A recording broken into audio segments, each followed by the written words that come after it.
recap, you guys took on a bunch of side quests still. We're still working on some of those. You guys, what? Hold on. What do I have? I have mixed notes. Hold on. My notes have been mixed. I don't like it. Alright, you guys killed the Bringers of Woe, the bandits who tried to ambush you guys. You guys knocked out one of them who's very injured, but enough. He is still alive, just very, very unconscious. And then you guys have a total of 365 XP. You guys have looted the room you guys are currently in already, and it is about 7 p.m. during the day that you guys are in currently.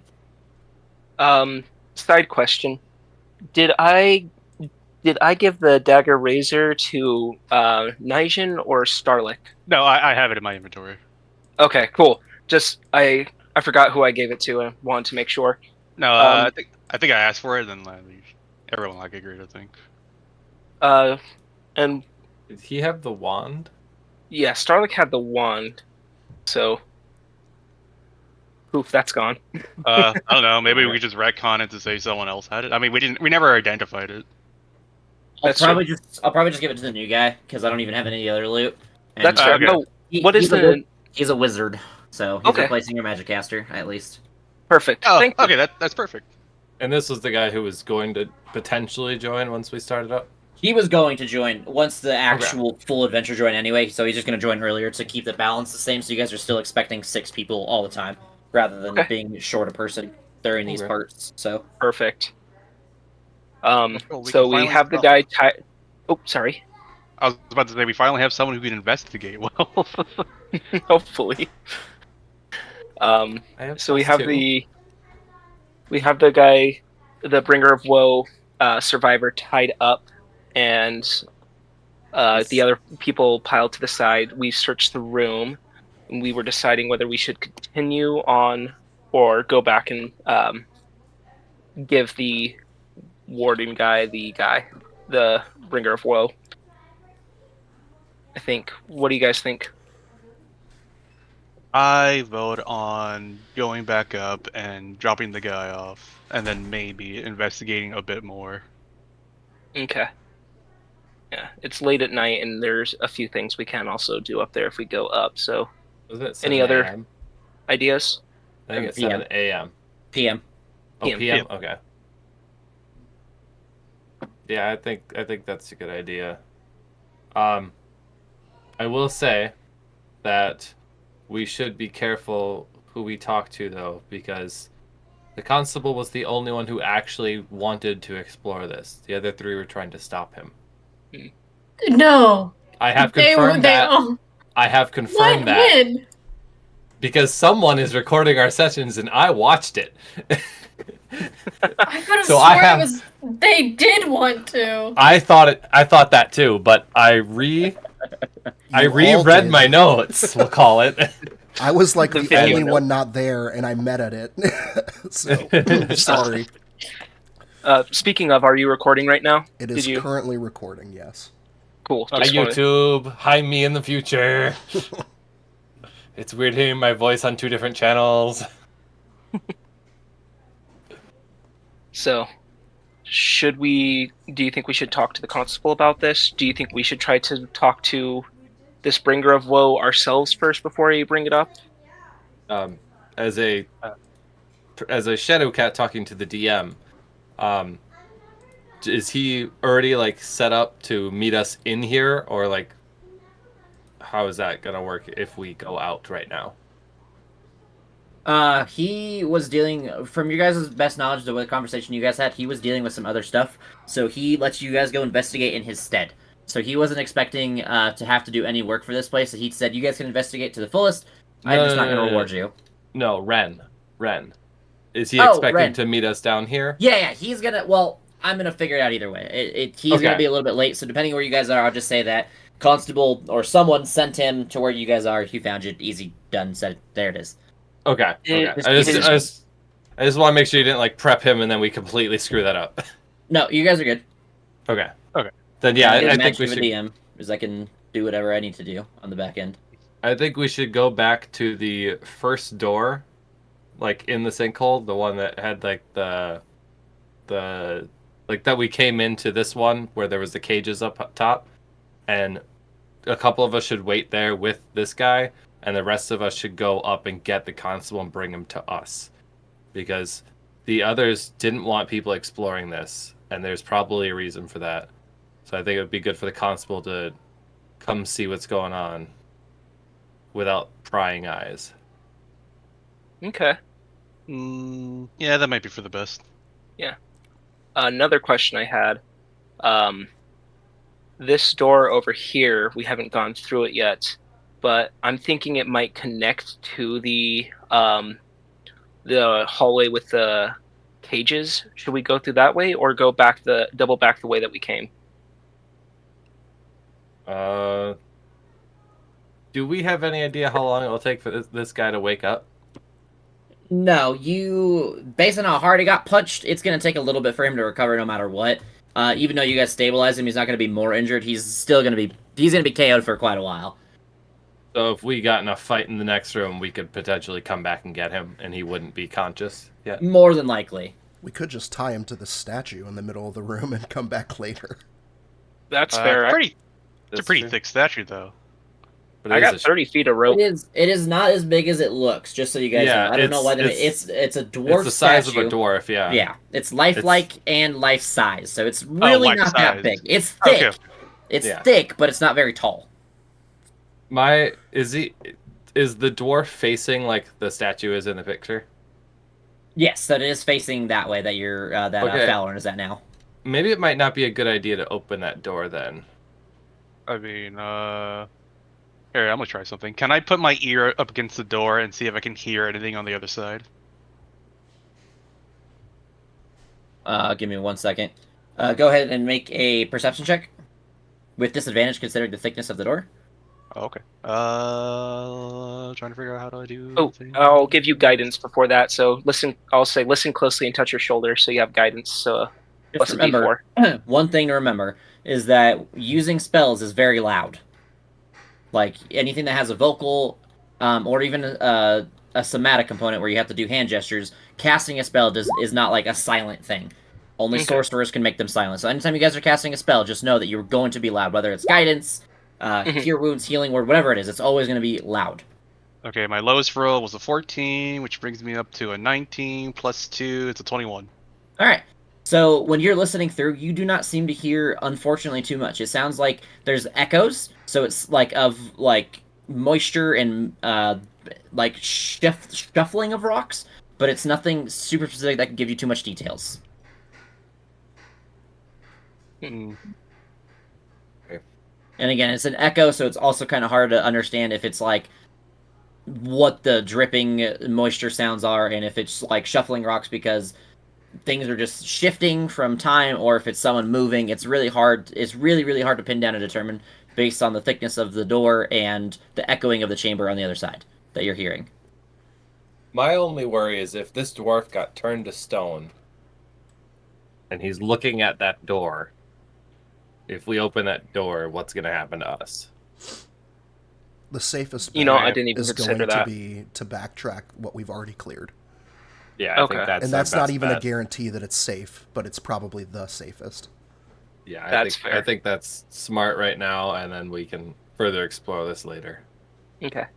Also, I will- I would suggest one thing. We should continue with the current plan, but instead of going in the hallway, since it's very echoey, we don't want to alert anyone else who may be here of what we're I will talking say about. right now, based on the noises you guys have made, they already know you're here. If anybody in this place, if there's anybody else left in this place, any creatures, people, whatever, they know you're here at this point. You guys have slammed warhammers against walls. You guys have casted spells.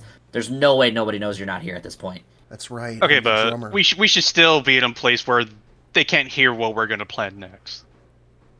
That's fair. So let's backtrack. I'll pick up the guy and we can start walking back. All right. I'm just gonna delete his token. I already have a copy, so I can paste it wherever you guys move to. Perfect. Do you want me to half my movement speed for a while?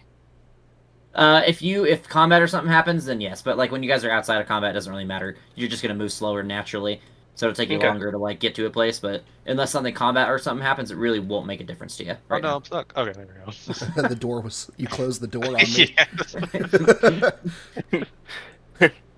You stand point. Young Okay. Bard, let's go.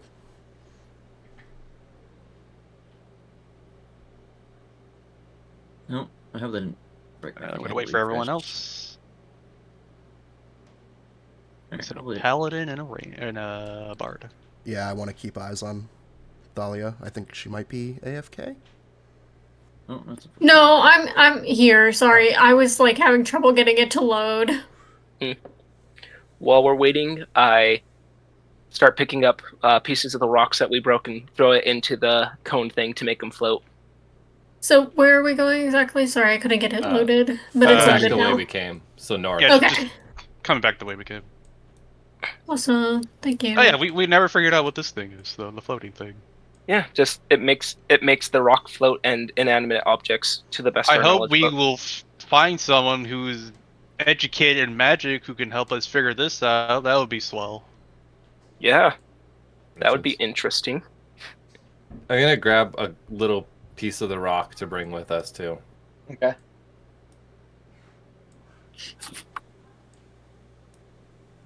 Or kick a rat. What do the rats do to you guys? All they're Hey, doing it's is better eating. than him taking one. Hey, I would not be against someone trying to have a pet rat. All right. It's just free food. I meant the dead ones. I meant the dead ones. It can still be a pet. Technically. Well, we used to know a necromancer who could have made us a pet. We want that kind of pet though. You know, I don't think he's the type of guy to keep pets around. Just saying. You could find a type of cheese that you have to age for a long time and call it that. Alright. Why don't we have 2 people wait here? Or 2 or 3 wait here, and then 2 or 3 of us go up top and get the constable. Okay. I'm happy to Since wait. I know I'm carrying the guy, so I'll wait as well. I'm You're pretty good quick, at so talking. if something happens, so- I'll come back up top and get you. Yeah, I'll come. Okay. Alright, so me and Thalia, and then Nijin, you're gonna be kind of a middleman. Yeah. Alright, that works. So me and Thalia go climb up the ladder to get out. All right. There's no point of dragging you guys' tokens, because it moves everyone. So I wish I had like a separate page. That'd be cool. Anyways, so when you guys get up there, you guys realize it's pretty late. So finding the constable is not as easy as you guys had imagined. You guys kind of have to go knock around doors and stuff, but you guys do eventually find him. Kind of coming out of the tavern with like what looks like kind of his hands look a little like worked for sure, like he's been helping or doing something with people. He sees you guys, and you guys start walking towards each other.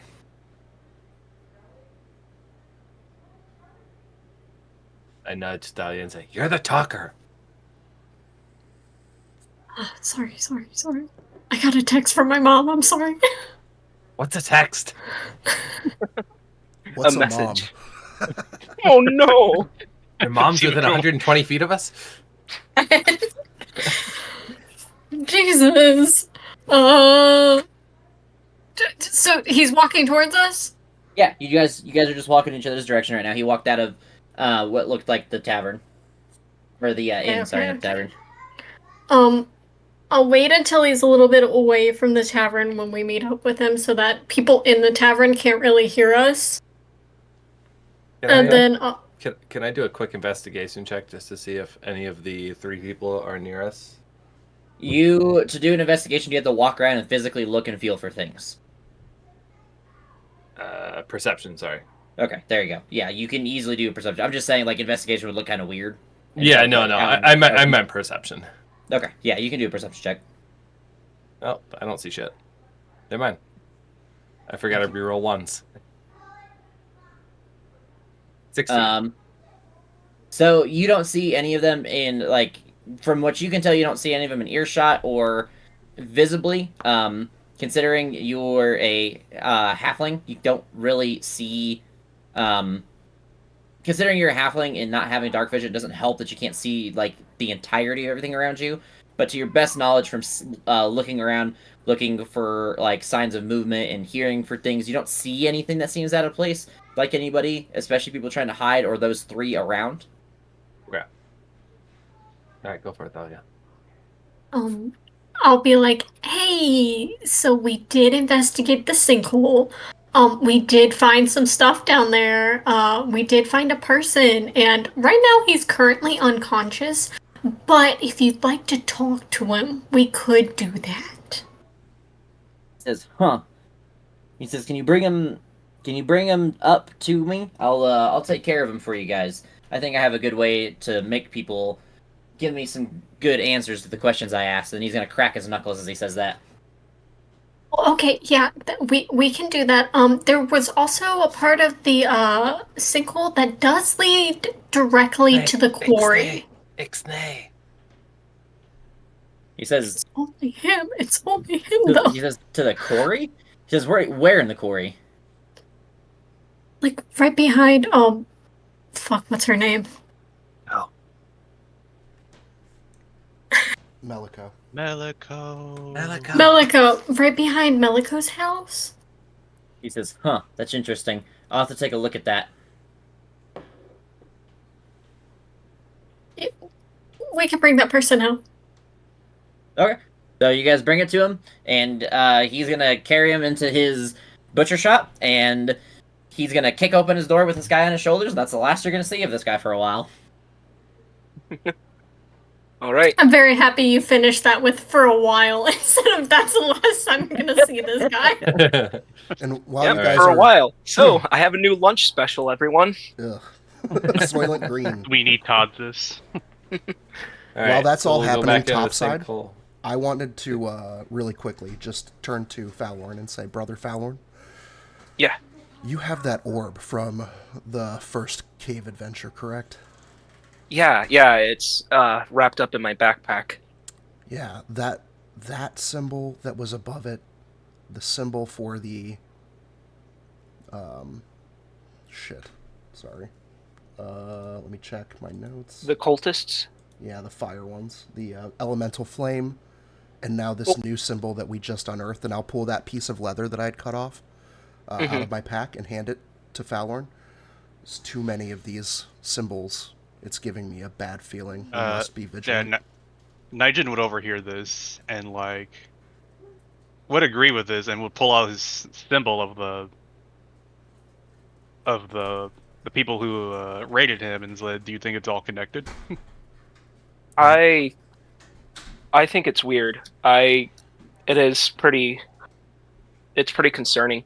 Actually, since we're talking about concerning things, it's definitely something we'll need to keep an eye open. The constable didn't know about it, and hopefully we'll get some answers from the Bringer of Woe once we have whatever investigation happened.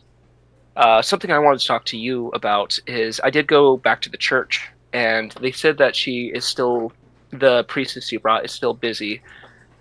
I know it's only been a few days, but it's starting to get concerning. I think we should check daily with the church while we can, see if they keep saying the same thing, because that's a little concerning to me. Just another thing to think about. I agree. We haven't seen can check Sister on 'em Gariel tomorrow. since we arrived. So, well, there's just more and more concerning things the longer we stay in this town. It's interesting to be sent here for such a small thing as checking the weather when there's so much more bad news going around. Indeed. It's best we stay on our guard and are careful with who we trust. I think I hear Thalia calling and wanting us to bring up this guy, so let's bring him up, and then we'll go back to where we were. Okay. So you guys, what's the next plan? Well, Should we go back in the sinkhole, you think? Or should we wait I'm constable I'm finds wondering. out? I'm thinking it's a bit late, but we definitely were heard during that commotion. I'm wondering if it would be best if maybe we camp out in the sinkhole, or some of us stay in the sinkhole overnight, others stay back in town, and then try to start fresh in the morning and see if any activity happens while we're here at night. What do you guys think? My worry is that whatever's going on down there, now that they know we found out about them and the sinkhole was made, they might be rushing or finishing Escaping. up with their plans, whatever they may be. That's true. Plus, there's also that other exit, so one of them might sneak around there and catch us by surprise. That's fair. It's a tricky one. Do you guys want to continue exploring for a bit, see if we can get some more information? We know that we have Constable investigating the bringer of woe that we brought up, so he might be able to give us some more information after we're done looking. It's not too late in the night at this point, so I'm guessing we have time. But I'm willing to do whatever you guys need. I feel like we have a few hours to investigate if we are all agreeable to that before we really need to hunker down for the night. Yeah, I think we should investigate. Same. Maybe the constable can also set up some guards to watch up at least the sinkhole. I don't know if Melika would want anyone watching her from behind her house. Oh yeah, that might be good. Yeah, we're gonna go back down in the sinkhole and explore, but let him know it might be good to have some eyes on the sinkhole, rather for us or if anyone else comes out. So, because they know that we'll be down there, but if anyone else comes out, then that should raise some alarms. Yeah, let's tell the constable that. And I'll knock on the constable's door, or actually walk in because it's a butcher shop. And is anyone in the main area right now? No, not at the moment. Okay. That's kind of what I figured. He's probably in one of the other 3 buildings. Well, where did we take the unconscious dude? Did we take him to the butcher? Or did he have us You meet just him brought him to somewhere the else? constable, and you just brought him to the constable. The constable brought him somewhere else. Okay, well, we don't know where he went, so that might not be an option right now, especially if he's going to do this secretly for the rest of the town to not know about. Might be a bit rougher to just go with that. Yeah. So I think we should just go back down. Yeah, he knows and seems to trust us to keep exploring down there. So let's just get back to it then. Yeah, let's do it. Alrighty. So you guys are going straight back down to the hole. Mm-hmm. Yeah. It's an interesting way to say that, I guess. You guys are. I'll say you guys are in the position that you guys are on now, so I don't have to drag around a bunch of tokens. And yeah, you guys are back down in the hole. Again, no weird way to say that, but I've said it twice. Should we go back the way we came and go through the other door? Do you want to go straight or do you want to go down? I think we should. So north leads to Meliko's back entrance. Well, phrasing. Over here does. Yeah, the no, hallway. Yeah, this hallway. This one doesn't. That's the way we came over here. Yeah, but there was 2 doors there. Yeah, we have not yet gone south, and I don't think we went too far to the east. Yeah. Yeah, we went like here to the east, and that's it.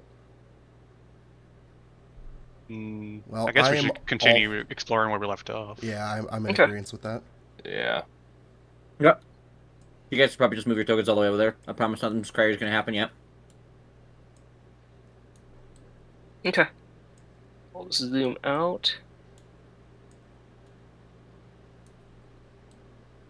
Boop. Boop. All right. All right. Why don't we do this east door first? See what kind of trouble we're in. Okay, hold on. I am reopening my book to a different page because I was looking at other stuff for you guys. All right. Whenever you guys are ready to open a door, you can open a door. Wait. First, I'm going to knock on the door. Okay. No response currently. Can I check for traps? You can attempt to. What kind That'd of check be- is that? Usually perception. Okay. 11. You don't seem to look at when you look at the door. You don't seem to see anything that would trigger a trap. I will I- open the door. I was gonna say, can I go up to the door and investigate it and actually feel it and see if there's any traps? When you look at the door, I'll tell you right now, there's really nothing on the door that you can investigate that would point out as a trap on your guys' side. Okay. So if there is a trap, it's going to be on the other side. You guys won't be able to deal with it. Unfortunately. I open the door. Okay. The door does open. And you see an individual cowering in the corner. When I can put him on the right layer. There we go. Looks like a common human individual. He is cowering on his knees with his hands over his head and shaking. I'll yell to him, "Hello, are you all right?" And he's gonna like shriek when you called him. He's like, "Ugh!" And he's gonna say, "Please don't hurt me! Please don't hurt me!" We're not here to hurt you. We're just investigating what's going on. We met some pretty bad people. Are you injured at all? What's going on? He's gonna hold on. I'm eating spicy chicken nuggets. Sorry, hold on. Oh no. I'm going down the wrong pipe. Let me stop dying for a second. Woo! Alright. He is gonna say, the wrath of the Delvers. We've provoked them. Please, no more. The wrath of the Delvers, sir. You need to calm down. You're not making any sense. We're here to help you. I'll take a step forward towards him. And you're gonna see him like kind of back up really far into the corner, like as far into a corner as he can go. Again, like holding his hands over his face, and like cowering in fear. Okay. I'll put my own hands up, and then I'll slowly take off my bag and put my weapon and shield down. We're He's not still- here. When you put your stuff down, he still seems to be very, very afraid. Okay. I'm gonna step up next to Fallor and say, "Listen, we're just here to help. We're trying to figure out what's going on. How did you end up getting here? We're not here to hurt you. We took care of the guys in the other room who probably brought you here. How did you get here? What's going on from your perspective?"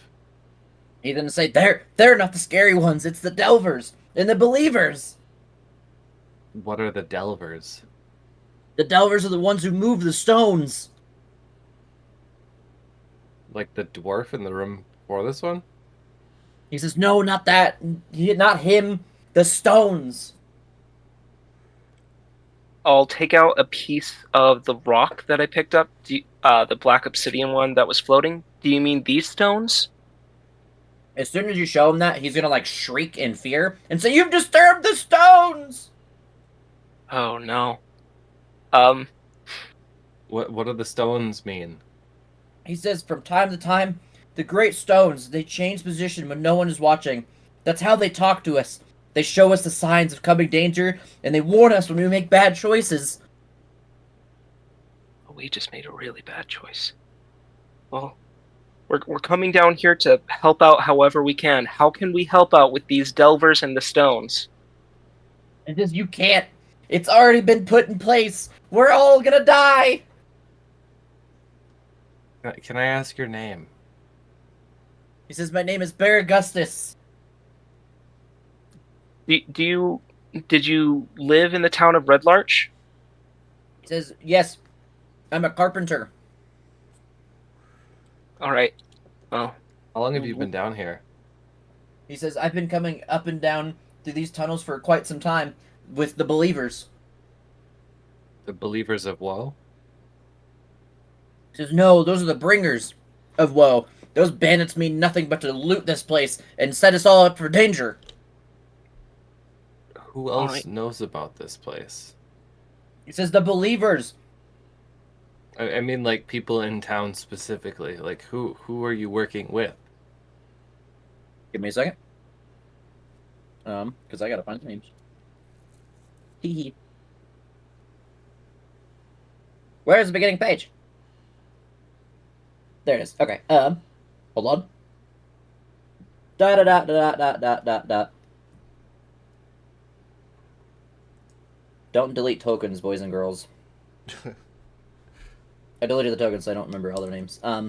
He's gonna say Melico, stonework. Melico. He's gonna say, hold on, I'm looking for the other names. He's gonna say Lorak. He's gonna say Ilmith. Oh wait, hold on. He's gonna say Ilmith Welver, Alberi Melico, and Ulro Lurith. And then he's gonna say Lorak. So the 3 who were down here with him before, Indeed. plus Lorak. So, well, we have to tell you something of how we got down here. There was a sinkhole in the town that hurt a bunch of people. That's why we're down here. There was something that disturbed the land that opened this area up. Do you know anything of that? Was this caused by the Bringers of Woe, or did you believers do this? He's gonna say the stones. It has to be why. Every time someone disturbs the stones, it warns us. It tells us when the dangers come, and then the dangers happen. Someone disturbed the stones.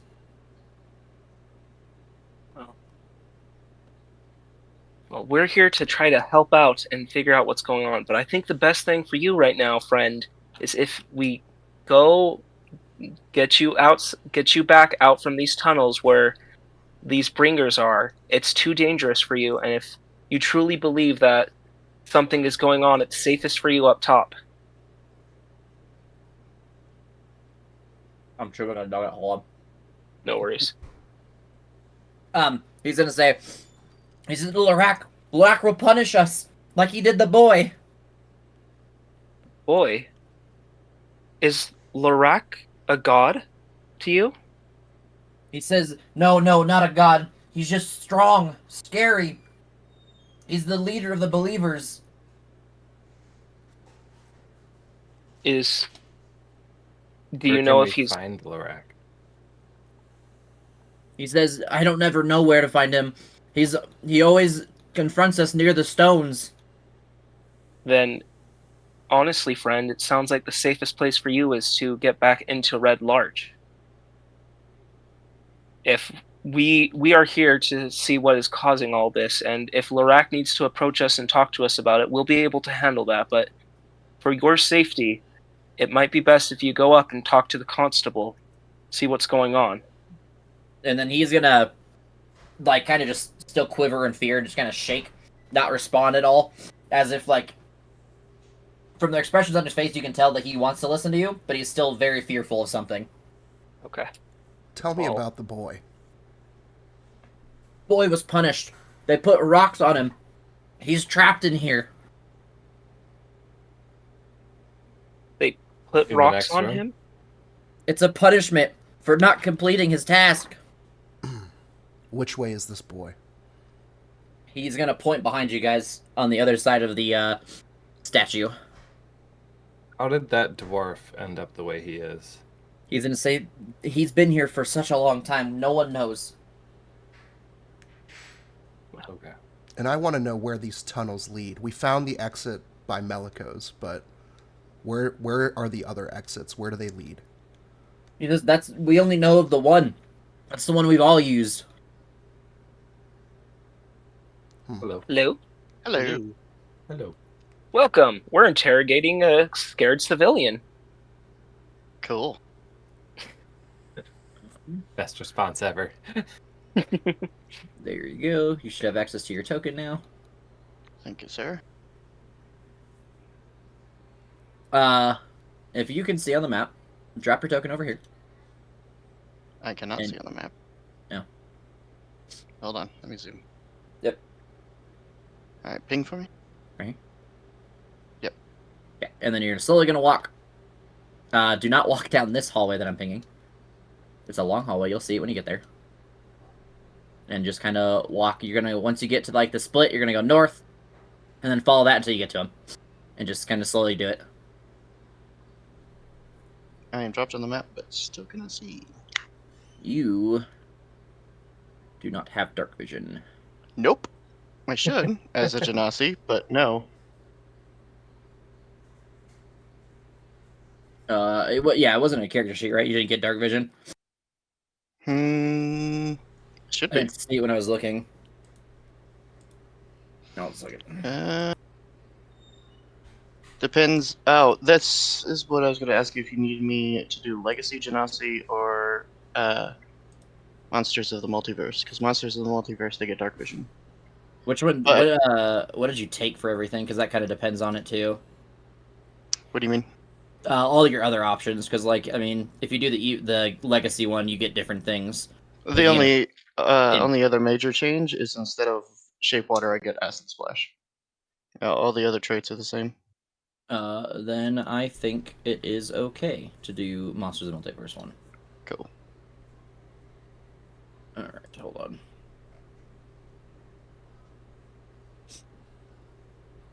There you go. All right. Back to the interrogation. What do you guys? What else? If we go look for this boy, will you come out into this larger area and wait by the statue of the dwarf while we investigate?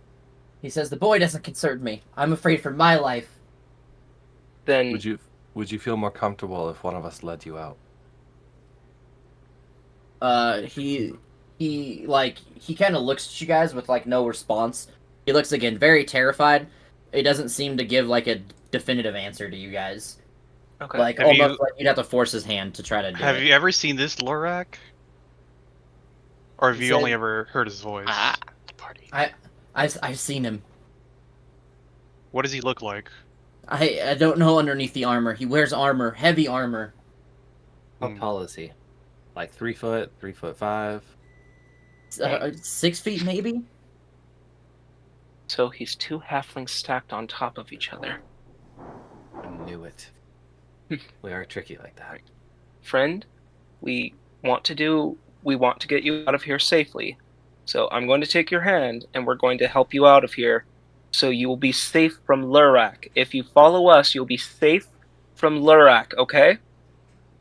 Take him by his hand and hoist him to his feet. Okay. He's gonna kind of go along with you. You kind of have to like force him along, but he comes Mhm. with mostly. Like you don't have to do anything crazy. You just have to kind of push him around. To get him Okay. to follow you. So I'll just keep holding on to his wrists and start bringing him out. This is my new chosen go-to track or sound or playlist for Dungeons and Dragons. So enjoy. I don't hear All anything from it. I think you have to have like Spotify Premium or something like that. He said. I do have Spotify. You shouldn't have to. Yeah, Everyone. it's not working. Yeah. I hear nothing. It's deafened. Yeah, I don't hear hold on. anything. I Hold know on. that. There you go. Oh, why did I pause? There it goes. There we go. I hear it now. There it is. There we go. Okay, I was trapped in the door for a second. All right. So I'll keep leading him out. Do you guys want to come with me, or do you want to start investigating the door he was talking about? Because there's a kid in there. We should at least check to see if they're alive.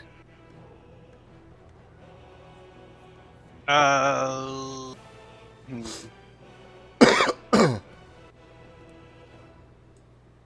I find this I mean, I don't coward wanna- pathetic, and I want to and I'm more interested in this boy than this cowering little. Yeah, I'm with you on that. Sounds So- good. I'll lead him out. You guys stay here. I understand your I'm feelings. gonna come along with Fallorn. Okay. All right. Splitting the party. All right. Yeah, it's always a good idea. I'm not trying to make anybody nervous or anything. I swear. All right. Hey, new guy, you want to split the party? Sure, I'm going with this group. Who are you? Wait, who's this guy? So yeah, as you guys in the middle of your guys' interrogation, as you guys are kind of getting ready to bring this guy out, you guys are gonna kind of pass, pass shoulders along with an individual who is a water genasi, and he is definitely new to you guys. You have not met this individual yet, so if you guys want to do quick introductions, I feel that is in place in the lab. Oh. Excuse me, pardon me. I'm a little bit lost in here. My name's Mizu. Can you spell I forgot to tell you this, but you were sent by the constable to find them because you were wandering around town. You were sent by your order. I don't know which Got one you chose. I know we talked about this, but I forgot. Yep. He sent you. You were looking for information. Went to the constable. Constable told you they were investigating this area, so he sent you them. That's how you found them. Perfect. Oh, I finally found you. There's also a giant sinkhole in the middle of town. And who sent you? The constable. I see. We just met with him, so he wandered off and told you to find us down here? Yes. Uh-huh. And why which did he organization send sent you? The Emerald Enclave. you? Oh. Oh, hell yeah! Soren and I will know him then. Yeah, you guys would have probably seen him in passing. You guys probably haven't interacted too heavily with him, but you guys have probably seen him in passing. Yeah, he's pretty unique looking. He's about 4 foot or 5'9", big, spiky, purple mohawk that he kind of wears to the side. His clothing is kind of genie-esque in nature, and he's got a pretty unique quarterstaff that he has with him at all times. How do you And spell your his name? skin is blue because water. Yeah. How do you spell your name? MizuseiRei.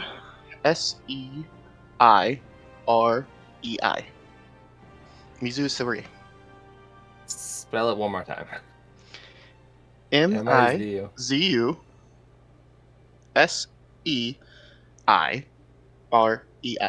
Mizu Seirei. Okay, gotcha. Sorry, I don't know if you've been told. I'm like brand new to D&D, so I'm still like in ultra note-taking form. So Gotcha. Okay, yeah. Well, that's Don't totally worry, fine. my notes is the pickler who pickles, so don't worry too bad. I have an entire document that I have to scroll through the subjects of. Gotcha. No, Speaking of notes, I did miss some when my mom was texting me earlier. So who were the people for the sinkhole? The Oh, bringers Like of the woe? people involved in it? Oh, I got you on that one. That was they're the believers. No, Yeah, you mean the people who were in here before? Yeah, that the scared guy was talking about. Burgessus the Carpenter, and he's been coming down here with the Believers. Meliko, Lurak, Elmith, Welver, and Lurif, or Lurak, are part of the Believers. No, Lurif is part of the Believers. Lurak is the leader of the Believers, and apparently there's a boy who was punished with rocks somewhere. You And- overestimate my smartness on how fast I would be able to copy that down into my notes. So Meliko, who we know, Uh-huh. Elmith Welver, who's with the Wagon Works, and Ulvo Lyrinth, which is the tanner. Those are the three in town, and then there's Lurak. Notes.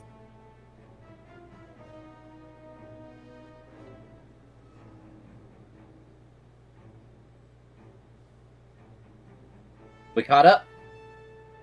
And so they've been coming down here with the believers, you said? They are the Believers.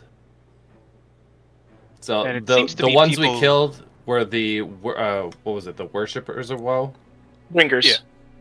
Bringers of woe. Yeah, Bringers Bringers of of Woe. Woe. And these guys are the Worshippers of Woe. Okay. So, and the common guy, described these guys as bandits, basically.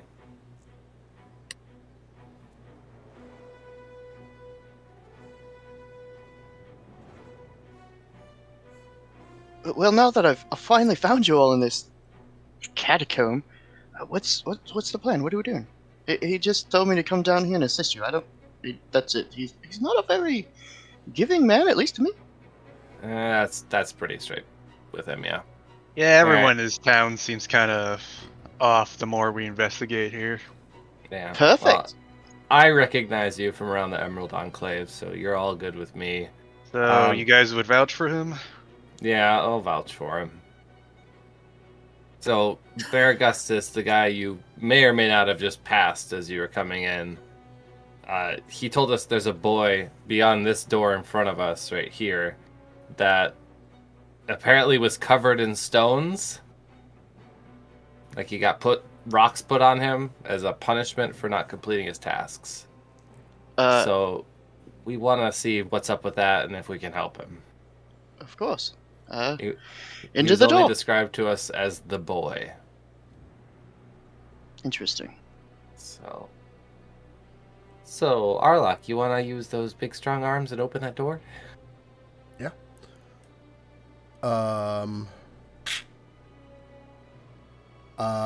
I'm just gonna open it because I'm more concerned about finding this boy and that time may be of the essence. So, unless anybody Okay. else wanted to do anything before I just kick this door open. I mean, I already tried to listen beyond it, and all I heard was True. echoes. True. of- Can I Okay. just make a stealth check behind Arlok? Yeah. That's a good one. Alright. So I'm guessing you're opening the door. Boop. So, as you open the door, it is a big square chamber that's been hewn out of rock. In the center of this chamber's west wall is a stone door that has a narrow viewing slit. Beside the door is a set of iron bars bolted into the wall about 3 feet above the floor. 10 oil chains are secured to the bars, leading up to a hole bored in the ceiling. Another solid stone door is in the middle of the east wall, which is the one you guys are coming from. An 8-foot-tall rectangular stone stands upright in the room center. The stone has an inscription on it that's hard to read from the distance. At the foot of the standing stone, on the other side, you guys see a bunch of rocks placed around the edges, but you can't see on the other side of the stone currently. But you also, yeah, that's about it for now. All right, let's then. go see This if we way. can find this boy. As you guys step in, you recognize this individual as your famous pickler. He turns to you guys and gasps, and he says, "You can't be here. You have to go." And he points to the hallway down this way. Grund. Friend? And you guys hear around the corner from this stone what sounds like a young boy begging for help and pleading for freedom.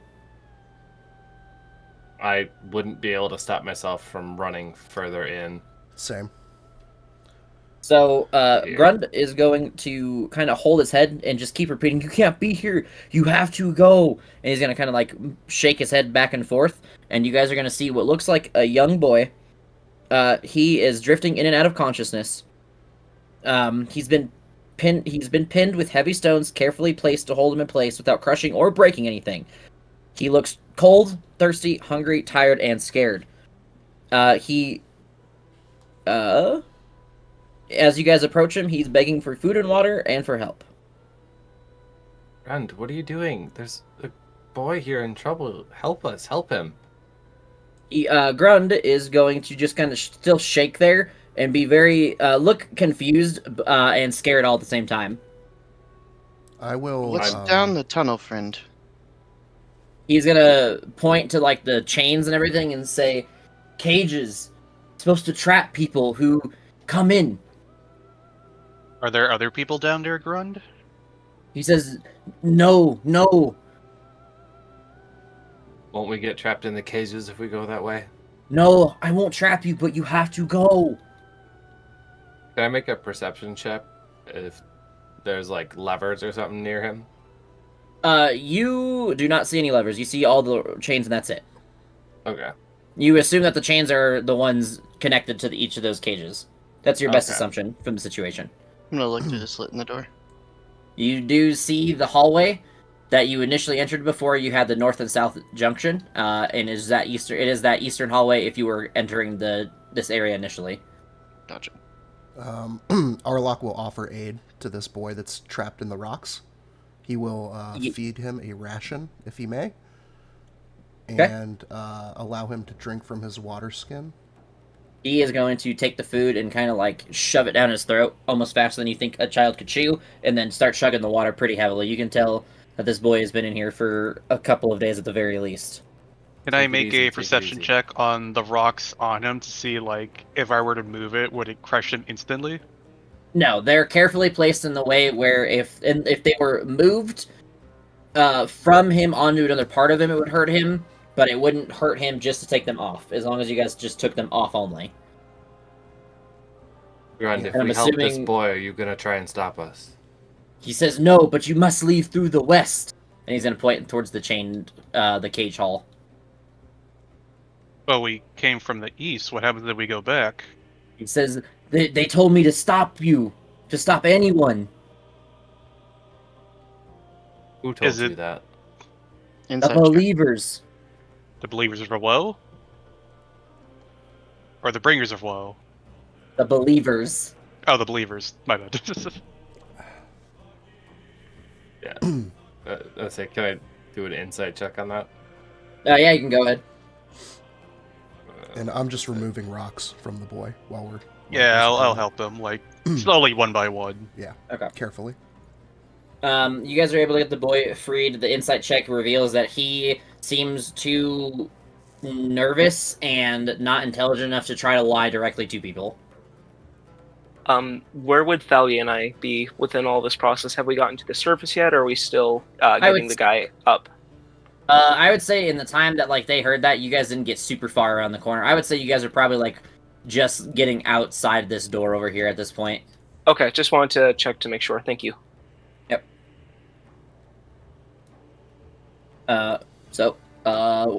Insight check revealed that you guys have freed the boy. What else? What's going on now? Should someone take the boy back? He's stable? Yes, he's stable. He's fine. He had stones placed on him that looked like they were just meant to pin him down, not hurt him in like a grievous way. Alright, and then Nigel will start carrying the boy. Okay. What's your name, boy? It is, Braylon. Braylon, how did you get down here? He says the believers put him there as punishment for being disobedient. He failed to deliver a message from his father, Rothar, to Ilmeth, and it was a slip of paper that he didn't read. Does the inscription on the stone say anything of value, or is it just like It just says displease meandering not. bullshit? It says displease not the Delvers. Meandering bullshit. Got it. All right. Let's Ron, get you what's out of down here, here that Brain. needs protecting? Braylon. You guys are Uh, gonna take him out. Yeah, I'm gonna carry him out. Which door are you guys leaving out of? Oh, Grunt said not to go that way. Grunt, is there any other exits besides the east? He says, I only know of the one behind the house. Could you lead us there? And he's gonna say, I can't leave. And then he's gonna point west, and he's gonna say, when you go out, don't go up. You go the other way. Why don't we want to go up? What is up, Grunt? The hole. Don't leave through the hole. They see you. Who's they? The believers. So you want to help this boy? He says, I only do what they tell me. They take care of me.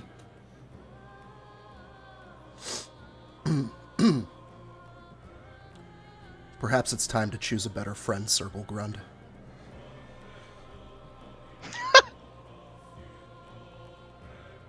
All right. He is going to Roasting down there. this poor man. Jesus Christ. You buy pickles from him and then you just fucking roast him later on. It wasn't mean to him. I just told him to pick better friends.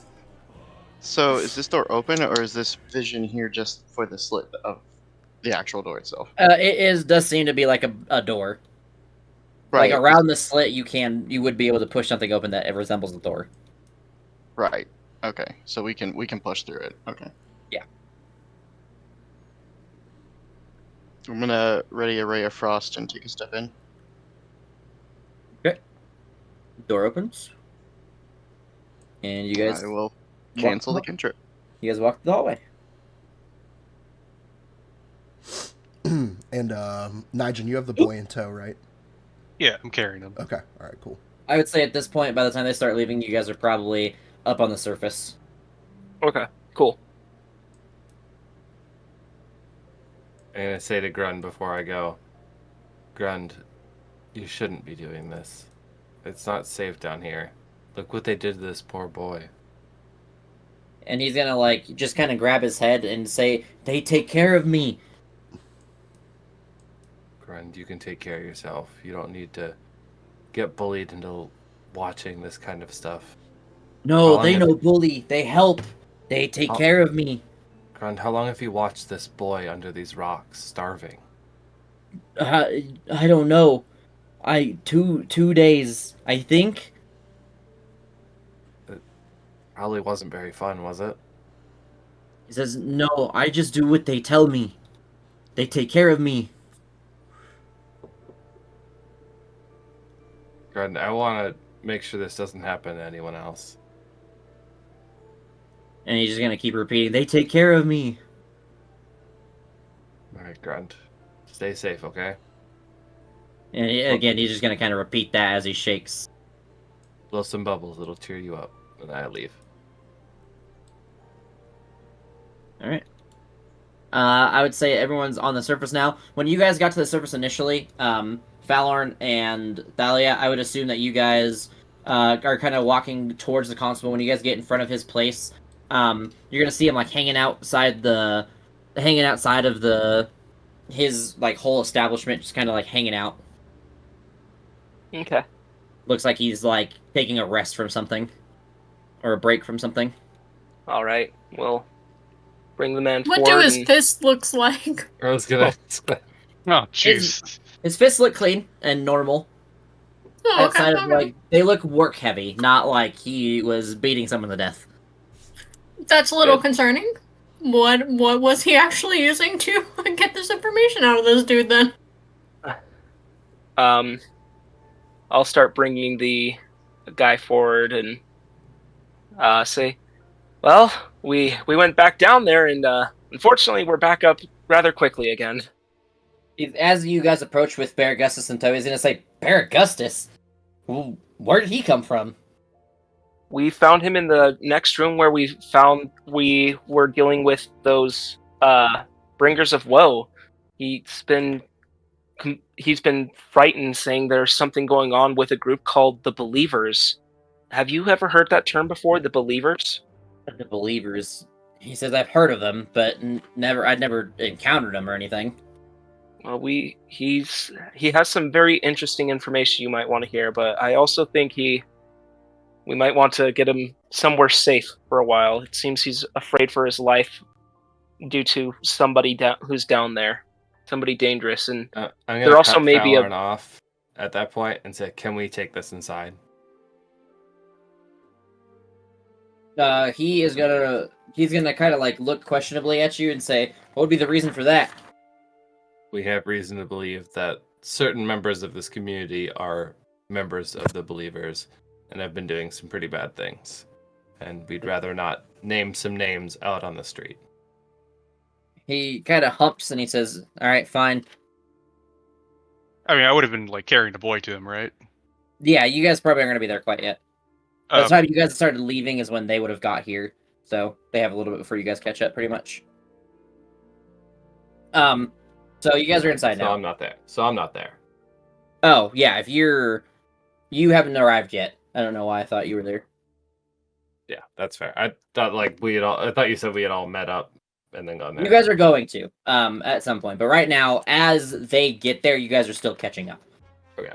You guys won't take super duper long to get there because you guys went through the West Hall. You didn't walk all the way around or anything, so it should be fairly quick. This scared boy did say that those three people were part of the Believers, didn't he? The commoner The scared, did. the scared the man. carpenter. Yeah. Sorry. Yeah. And yes, he The did. one that we're taking up, he said that? Yes.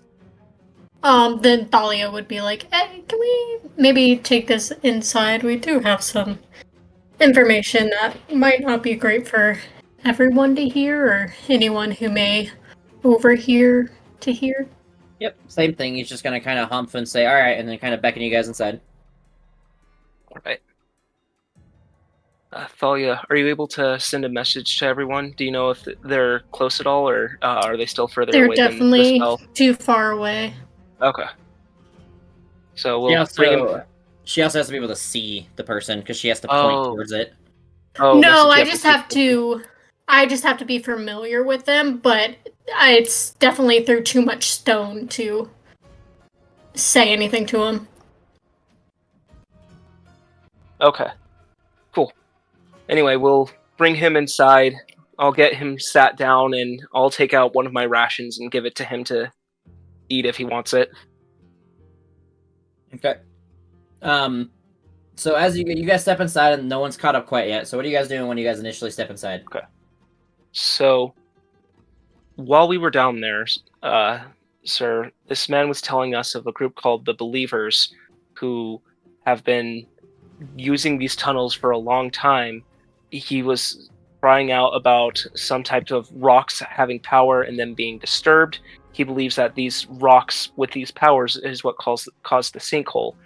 But then he started telling us about these believers who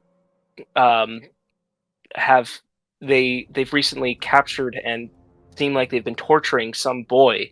I don't know all the details. The rest of our party is investigating, see if they can help out this boy. But he did tell us the names of some of these people who work for the Believers, which unfortunately are some important people within this town. We have Meliko, Illamith who works at the wagon area, and Lorath the Tanner are all part of the Believers and have all been doing what sounds like some pretty bad things underneath this town. He's gonna say, he's gonna kind of in a shocked face, kind of react to it, but not say anything. And he's gonna slam his fist against the wall and be like, "Damn it!" He says, "Now I have so much more to do, and those goddamn idiots, and they're meddling with everything. No wonder they were meddling." So he, and you guys are gonna tell that he is incredibly frustrated, and he's gonna say, I'll take care of those idiots." He says, "Please continue investigating whatever's going on down there. It obviously seems to be out of something that's completely out of my hands, especially without being magically capable or anything. I'll take care of these people. I'll make sure to get the right questions out of them, figure out what we can. Please make sure the boy you're talking about is safe, and please continue your investigation about whatever the hell is going on down there." Of course. Is it all right if we leave this man and the boy if we are able to save him or see what's going on in here, or is there a better place we should leave them? Who are you asking that about? The boy? Yeah, the boy and the carpenter that I brought up. So the carpenter, leave with me.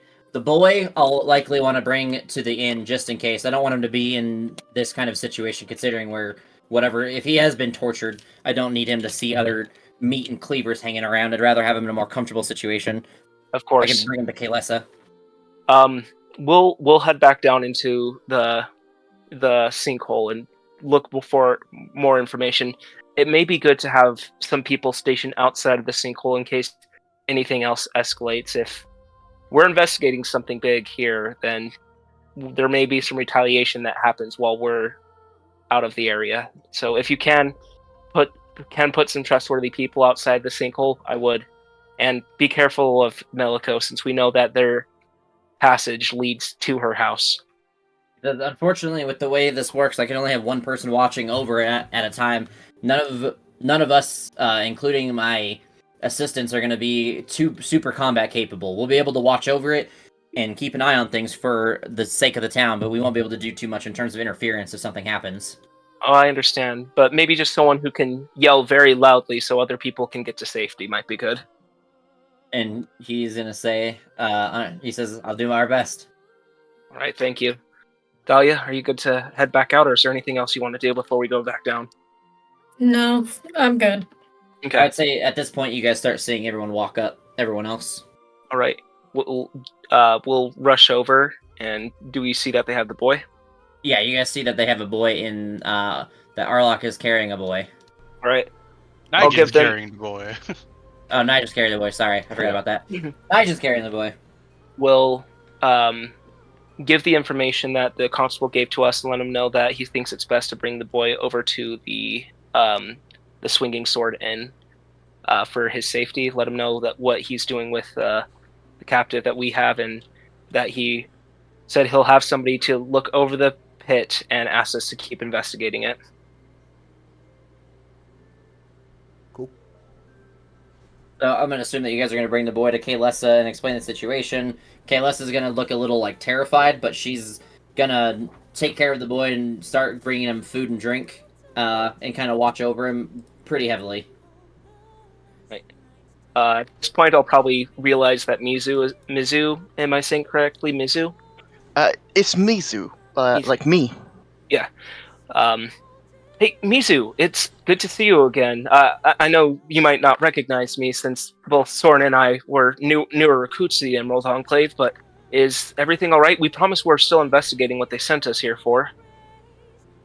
Everything seems to be fine. I just was dispatched out as additional help. I mean, I'm much of an initiate myself, so. Okay, that's fair. All the times I saw you there, you seemed to hold yourself so well that I always thought that you honestly were our superior. But it's good to have you here. I'm glad you got to meet everyone else. Of course. Thalia, this is somebody from the Emerald Enclave that we haven't worked with, but been seeing around. We can trust him. Mizu will extend his hand, and you'll see like there's just little water droplets like dripping off of them. Nothing against you, but she would not shake it. She would just give you a head nod. He'll just do the cool guy like hand through the hair, be like, "I understand and I respect it." Well, with the water genasi here, I'll say, what are we waiting for? Let's get back down there. Imagine size. Once again, Thalia goes, "Are you the bard? Are you the bard?" Well, Mizu will do that like kind of forced, like awkward laugh, as like just like big eyes as he turns around. big old smile on my face, walk back to the pit. Someone was proud of that moment. Thalia sighs. She walks behind him, and she pretends like she doesn't know him, and just shakes her head. Are you guys going back down the sinkhole? Yep. Sounds like it. Alright, sinkhole it is. You guys are back down here. Well, now we know where 2 of the hallways go. Yeah. Well, since you guys told us, what do you think we should do with Grund? Well, is he still there? We should check out him, I think. I guess we should. Is it safe to go back since you said that he's able to control the cages? Should we go the long way around?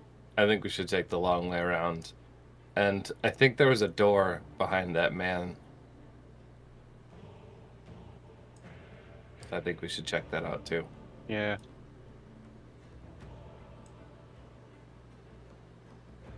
So where haven't we checked? Just as curiosity. Are you asking in character? I'm just asking in general. We haven't gone south at that intersection we just passed. Yeah, we haven't gone down. And there was a door west of that man. The terrified one. Yeah, just double checking.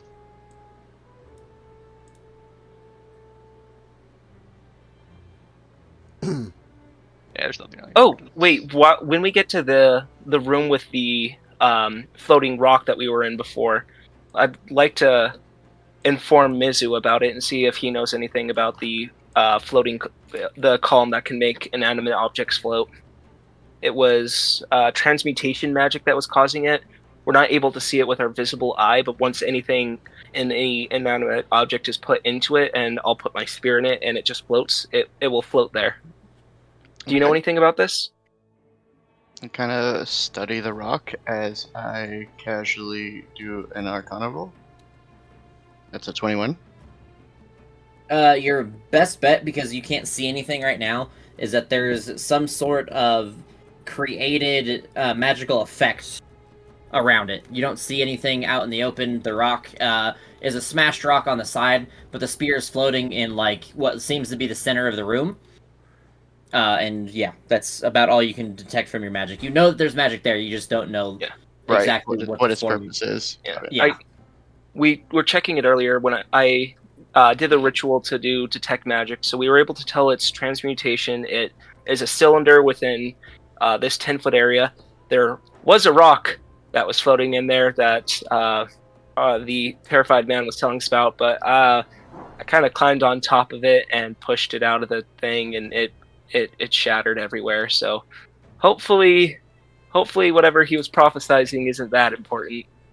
So we know that it's just be cult stuff where they say something's like this huge important thing to get you on their outside and scare you into believing stuff. And in reality, it's just transmutation to make stuff float. I think that seems. I think your bard friend is correct. I think it seems to be just a simple enchantment to make maybe sort of a decoration piece. I don't. And he'll kind of wave his hand through it. I don't think it serves any purpose other than that. I mean, Really Okay. made the carpenter guys scared. Make them believe in the cult. Yeah. Well, it is beyond my understanding. Thorin's gonna go up to Arlok and ask if he can borrow his shield for a second. I will reluctantly hand it to him. Soren is going to sit on the shield and butt scoot it forward into the thing. Do I float? You do. Yeah! Okay, So- someone get me down, please. Thalia pushes the shield. No. Would I fall or would Oh, I spin? you're pushing. Yeah. What kind of way are you I'm pushing? pushing it out. Yeah. So you're gonna Well- follow her right on your butt, right on top of the shield. It's not gonna feel good because you landed on a steel shield. Oh. Thalia's just gonna go, oops. I'm gonna limp back over to Arlok dramatically and hand him his shield back. Like, that was worth it. anyway, if it matters, it seems to float only in organic matter. Organic things don't float in it. Whether it scared a man or not, I'm not quite sure, but it's a pretty simple enchantment. It just seems to be here to float things. Maybe they strapped people to the rock and did some nasty stuff. I'm not sure. It's just a very simple enchantment. I don't see anything here. Okay. I'll say, well, Alright. whatever floats your boat, and I'll take my spear and start walking back. Thalia sighs. Mizu will The give whole like group a size. quick nod to Thalia as she sighs as he just walks away head in shame. I thought that joke rocked. Wrong type, mate. Yeah, there's a lot of death happening. Maybe I should hold my tongue. Are Anyway, these we should doors just- supposed to be I open or think closed? the joke was because he's water. These doors were closed. You can't open them though. They are not locked. We Should had we- them both open when we left. Did somebody come behind us and close them, is my question. You do not know that. So they are closed now, though. They are closed now. Yes. All right. I'm going to point So that out should to we- the party. Oh, that's not good. Should we go back and check on Grund, see if he's still in there, if anything changed, or should we continue? I Oh, don't we should think check we if it's should. locked. Well, I don't think we should I'm check on sure Grund. these doors If- weren't closed when we left. I think if we check on Grund, he's gonna make us sleep again. I think we should go straight east. Yeah. It Alright, is fine. strange that this is the door we went through and it is now locked. Is it locked? It's not Oh. locked. Just closed. It's Ah. just closed. But it wasn't closed when we when we left. Yeah, but you didn't meet Grund. He's not the sharpest tool in the shed. Yeah, maybe he ran back to wherever he was supposed to be. Oh, is that the guy you got all that pickled stuff from? Indeed it is. Yeah, I gave him my bubble pipe. He really seemed to enjoy it. Hey, if we end up having to fight him, I'm gonna feel so guilty about it, but at least you get your bubble pipe back. Yeah, but he seemed like he enjoyed it a lot. I feel really bad. He seems like he's just kind of caught up in all this. Maybe if he does try to fight Yeah. you, you can offer him a pickle and he'll stand down. No, he doesn't do pickles. He does everything but pickles. Pickled No, he does eggs. He pickles. doesn't do He does eggs, but he everything does but all pickled the eggs. Oh, pickled eggs. That's right. Oh, All right, I'm gonna go- I heard that only one person in this town has a market on pickled eggs. I am going to open the door to our Okay. east. Door opens. It's the same hallway that you guys traversed before, when you guys met Barry Gustus. Okay. So I'll go up to that door, and like we did before, I'd like to put my ear on it and see if I could do a perception check to hear anything from beyond. You do not hear anything. Alrighty. Then I will do what I did before and knock on the door. Okay. As you knock on the door, you don't see anything happen. Open the door. Hold on, let me make sure that is producing what it's supposed to be producing. Un momento. At the big room. So yeah, you guys are gonna find right on this pink. There's a lantern on the ground, lit. An enormous chamber with a 20-foot ceiling has been carved into the rock here. There's a lighted lantern that rests on the floor near the center of the room. There's an odd array of stone monoliths, some upright standing stones and others arranged in 3 stone arches, stand around the chamber. 6 low stone slabs are set against the walls around the perimeter of the room. Each of those stone slabs holds humanoid bones dressed in scraps of tattered cloth and rusted iron. That's not good. You think they'll come back alive again like that one cave? I don't know. Arlock, can you detect anything? I can try. And with that, I will cast Divine Sense. So you'll probably have to move through the door to get a good sense of them. Okay. At least, like, in the doorway. Yep. As that happens, and you start casting that, you do not see that any of these are undead, but I need everyone to roll initiative. Alright. Oh, shoot. Oh, okay. Everything went dark. I got a 23. Where's Dirty my one. dice? Got a 4. 6. Oh, no. Also 6. Oh, We are so not ready for I this. could do wait, so wrong little. initiative. Why am I first? That's wrong initiative. I am 4. I was on my fighter. yeah, vicious mockery, and that's good enough. Alright. So, Arlock, what's your total? 1. Oh, that's rough. Soren? 9. Alright, Thalia? 23. Okay. Nijin? 6. Falorn? 4. And then Mizu? Also 4. Cool. So turn order is going to be enemy, then Thalia, God damn, we rolled high. then Soren, then Nijin, then Falorn and Mizu, then Arlock. I think that's everybody. That's everybody. All right. So first thing that's going to happen is you guys are going to see an individual pop out from behind this rock in front of you guys. And he is going to look directly at you guys. Oops. And He's ugly. he is wearing armor, and he is, I believe, going to do something to you guys. He sure is. He's going to cast Shatter, targeting Mizu as, like, the center of it. So that means everybody, or everyone except for Nijin, has to make a con save. Uh-oh.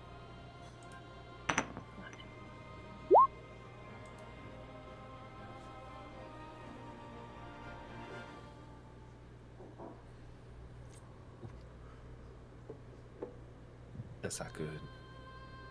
Okay, it looks like... so... 14. Arlock succeeded, Thalia succeeded, Mizu succeeded, Soren succeeded, everyone succeeded. So you guys are only going to take... Hold on. It's never a good sign when the DM starts with, you guys are only going to take. You guys are going to take... all going to take 9 thunder damage. That's already applied the half. Whoa. Yeah, that was holy shit. Mizu's immediately down. Oh man, that's rough. Did you... Wizards. are you Wait, level 2? Are you level 2? Yeah, 6 plus 3, no con mod. And then you get your second... And you get a level up. 1 level up dice. Yeah, that was my level up. 6 plus no con mod, and then 3 plus no con mod. Oh, okay. Was that the- oh, you take That's what average. the average, too. Oh, right? average 4. Right. Okay, Mizu is not, but ooh, Yeah, god. 1 HP. So as he he starts focusing his incantations, and he like throws his hands outward, and then you guys feel this incredibly loud vibration, and also this loud ringing noise that happens all around you and shakes you guys, and you guys feel a large amount of damage come through. And then as that happens, he is also going to run away. Why do they always run? Not Oh, again! not this again. And then Piggyback. it'll be Thalia's turn. An immediate cure wounds on Mizu, because he needs it the most. And that is 2d8, I believe. Yes. For cure wounds, yes. Yeah. And then plus my spell casting modifier. Okay. God, I have so many tabs open. I'm struggling. I got 3 monitors.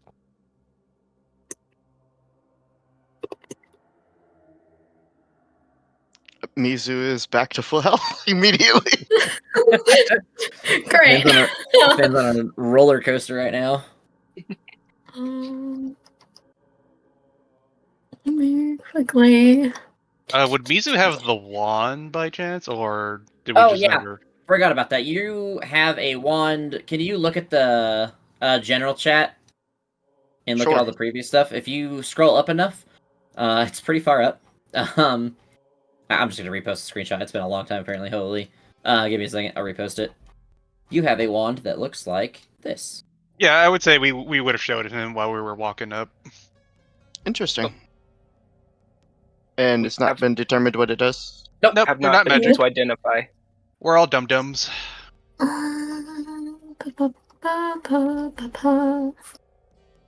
He's definitely more than 60 feet away. That's for damn sure. Yeah. No. And to move through your teammates, it's gonna cost double your movement right now. So Yeah. For me to get right. Gosh. Right there. I'd be able to get right there, right?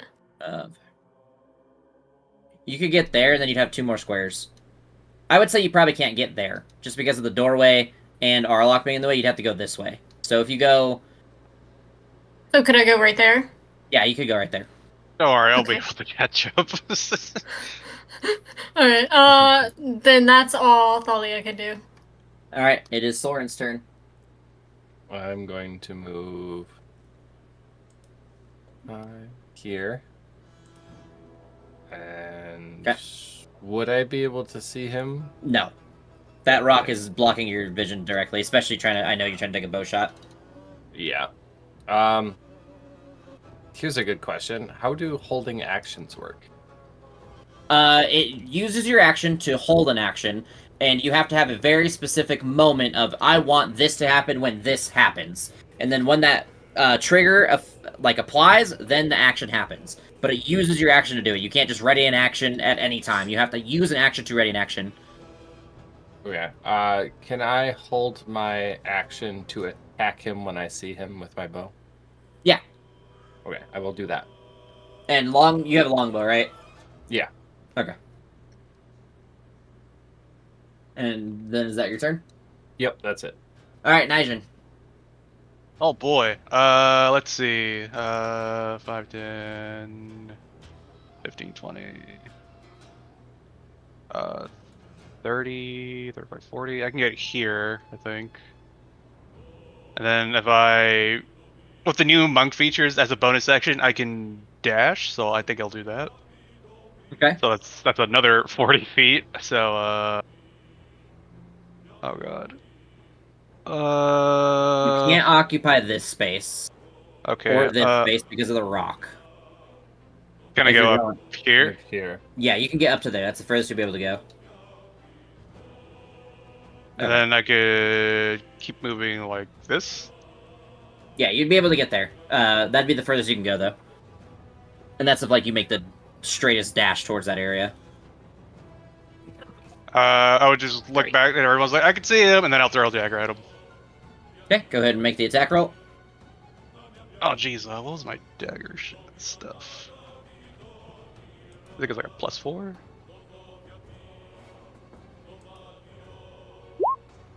13.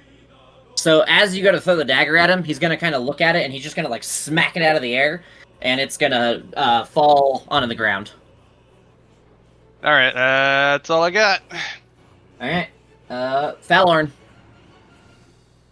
All right, let's see.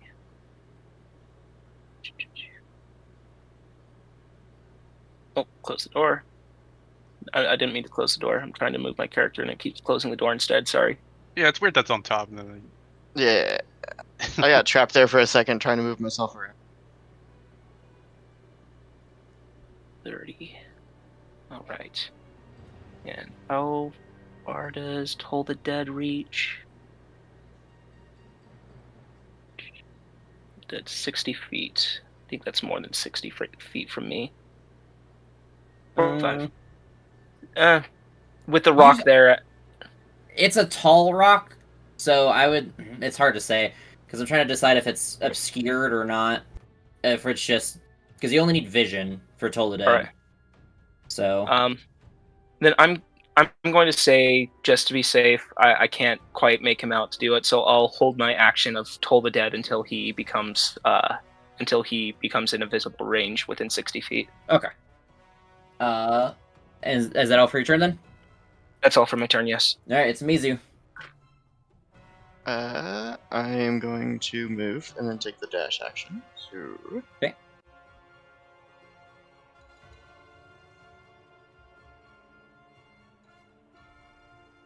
We may have been I'm gonna immediately stop fucked up, but it's nice to not be crowded in a hallway for once. I know, right? Seriously. And I am a wizard, so Good. rip Yep. bonus actions. My turn ends. Alright. Bonus Arlok. action, turn end. Level 2.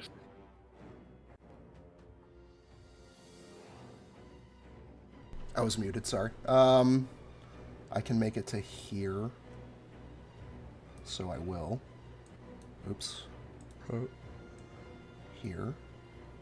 And he is visible to me now? I believe he should be visible to you.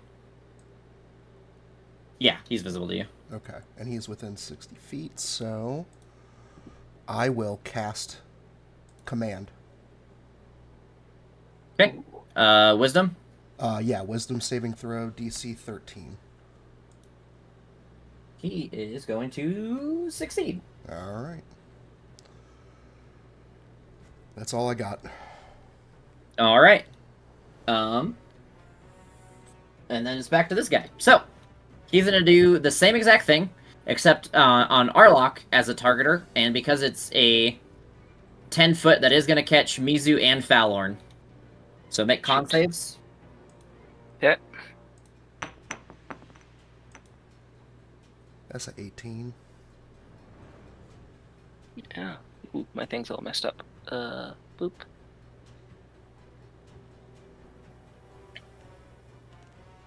$11. Okay, so you're going to fail. Shoot. Arlok's going to succeed. Mizu, con roll.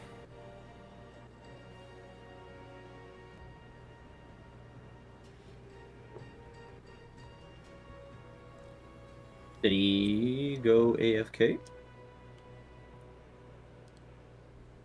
Oh, Mr. Wizard. I think his life is flashing before his eyes as he sees another shatter upon him. Am I the only person old enough to remember that show, Mr. Wizard? I old believe are he you? might be. Yep. All right. Makes sense. I certainly have never heard of it. How old are you? I'm old as fuck. I'll be 41 soon. Then yes. So, for you two at least, Arlok, you're taking half of this, rounded up, so 6. You're taking the full one of this Falorn, so that's 11 Thunder to Falorn, and 6 to Arlok. I am unconscious. Right. And then, as that, I'll do Mizu when he gets back. As he does that, you're going to see him start doing more incantations and touch himself, and you're going to see some, like, wind kind of surround him, and he is going to run.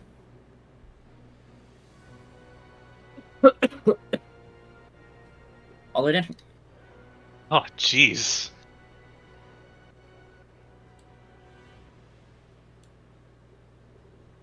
He's back. Alright, just make the con roll, and then Okay. I'll tell you if you fail or succeed. You I fail. So you're gonna take 11 Thunder. Misu immediately goes down again. Alright. It is now Thalia's turn. After this combat return around, I'm probably gonna have to take a break because I gotta go to the bathroom. Yep, sounds good. She's gonna come right up to Falorn, and she's gonna cast Cure Wounds. Alright. Oh, I accidentally did that. Ignore that.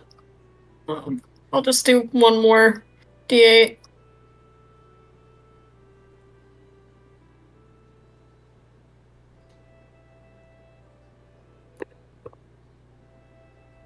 Yeah, because that would have applied your So 9. 9 9 points of healing. You get a spellcasting modifier with that?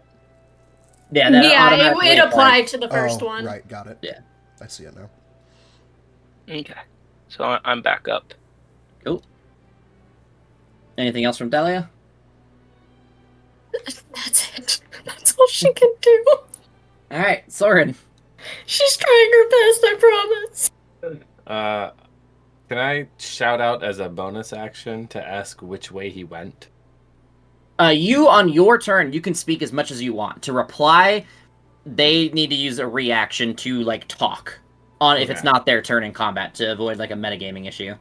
Okay. And that is the house rule. Naijin, which way did he go? As a reaction, I'll reply, he went down, right? Who? The bad guy. Oh, you're... The bad guy. You saw him run in this direction. For as much as your vision can see. Yeah, he kind of went downwards, sort of. Okay. It's hard to tell. I'll move to here. And I cannot see him still. I guess I'll hold my action again, in case I can see him. Naijin. Oh, jeez. Okay. I'll move here 30 feet, I guess. Still don't see him. I'll move another 10, I guess. And I can talk as much as I want. Like, On your turn, yes, you can say anything you want. he's in the corner of the room. And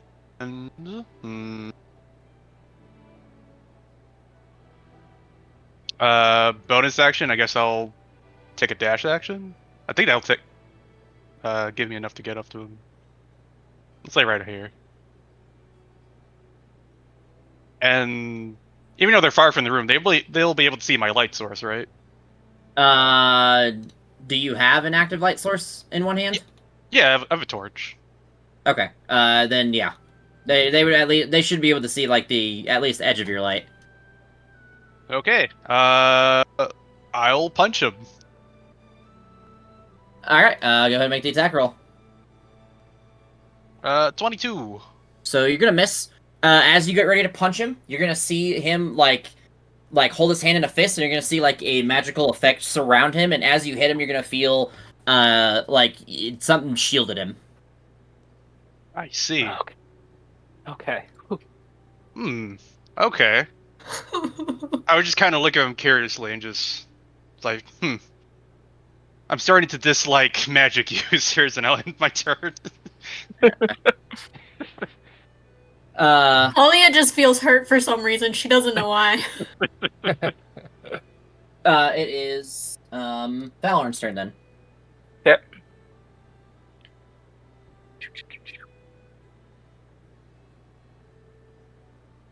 Okay. Cure wounds on Mizu. Go ahead and roll for it. Yep.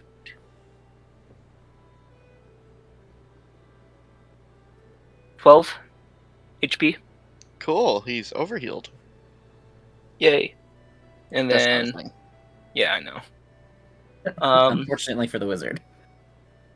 Then I will, let's see, 15, 20, 25, 30. And then I will end my turn. All right, it'll be Mizu's turn. And since you came up this turn, you're only gonna have the bonus action. Yeah, which means I get movement. Oh, Hover is shoot. your friend.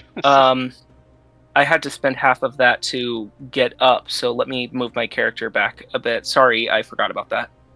You So were I down. I'd be able to finish here. I that got would've been 30 your turn. feet of movement. I have to spend half of it to stand up, right? So Yeah. only 15. Yeah. Sorry Cool. about that. I will move in between these rocks to take cover. All right. And then it is Arlok.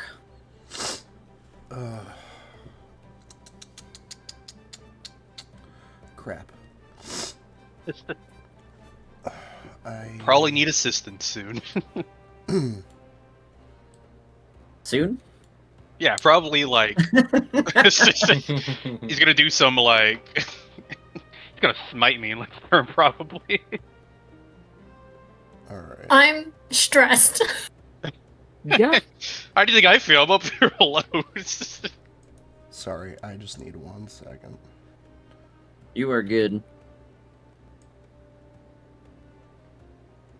That is 60 feet from that square. Can I do anything with that? I'm getting flashbacks to the necromancer fight. Yeah, they always run. So with ranged weapons, there are 2 numbers. I assume the first number is a standard range, And then you have range up to the second one. If you roll in between numbers in between the first and the second, it's disadvantage. disadvantage. Okay. So like a javelin, if it says like 60, 120 or like 30, 60, if it's between 30 and 60, it's disadvantage. If it's beyond 60, you can't make the attack with it. Okay. Level 2 I don't know if those are the actual numbers, but 2 spells. Ugh. Alright, let's do this. Let's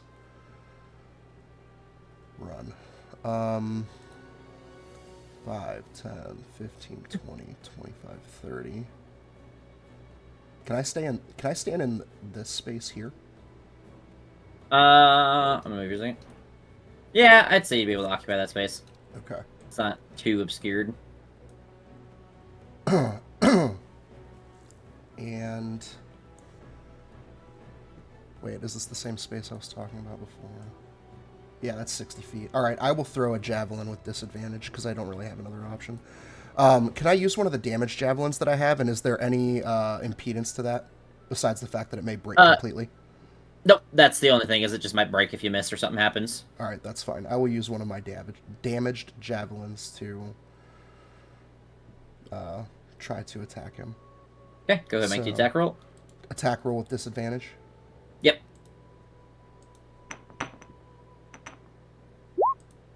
Garbage. So as you yeet this javelin, it's going to come flying right next to him, and he's going to kind of just move out of the way, and it's going to shatter against the wall. Yep. Anything else from the paladin? No, sir. That's my turn. All right, this guy is going to read his spell list, because I don't know all of them. He's like, hold on, let me read something real quick. The nerd's reading a book. Jump him.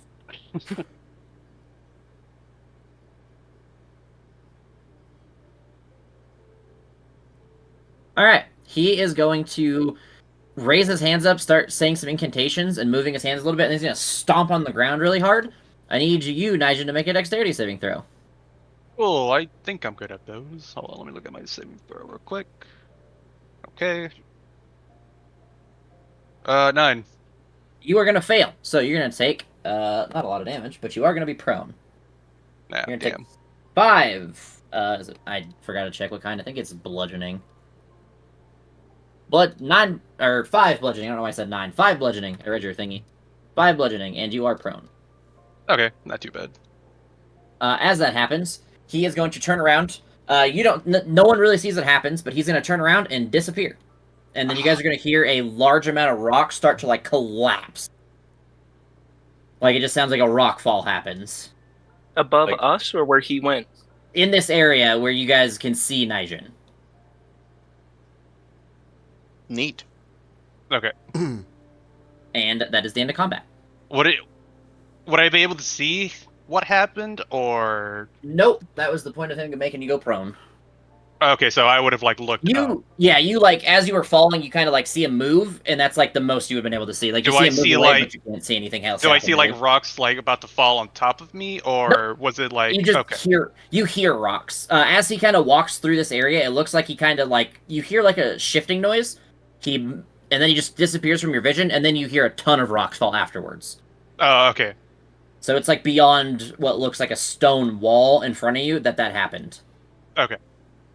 And on that, you guys can discuss what you want to do. I have to go to the bathroom. Oh, is that the end of combat? Yeah, that is the end. That is the end of combat. by the way. Okay, I Yeah. get up, I guess. I'll remove your thingy. So you guys can discuss next steps really quick. I go to the bathroom. But Yeah, Arlok didn't see that, and because he's a goody two shoes paladin with a glory, Ah, he's sorry gonna guys, I'll let him go. charge Hey in. guys, that wasn't fun. Yeah, I'm very injured. I'm so incredibly injured. A gust of wind will kill me, guys.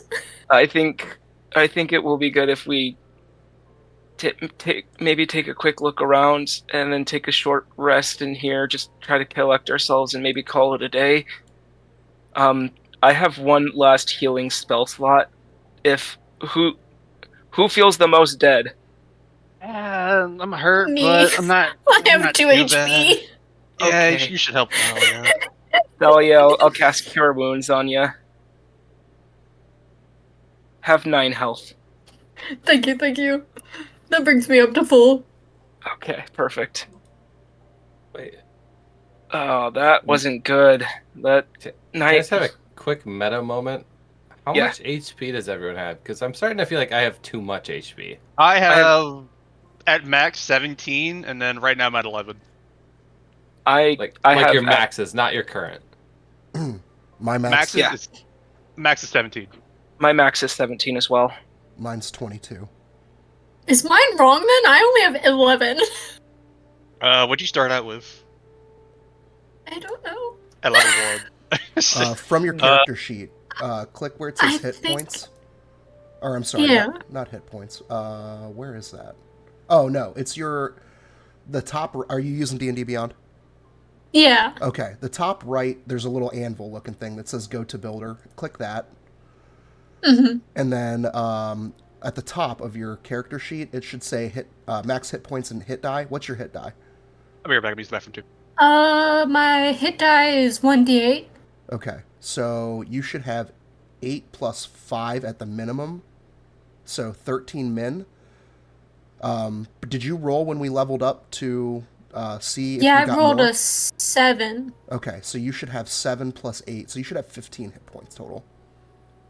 Oh, I asked the DM and he said 11 was right for me. Oh, well, double check with him when he comes back, but it's my Yeah. understanding that it is. Because I originally had, I believe, 8. Yeah, you should have your max hit die level 1 for health.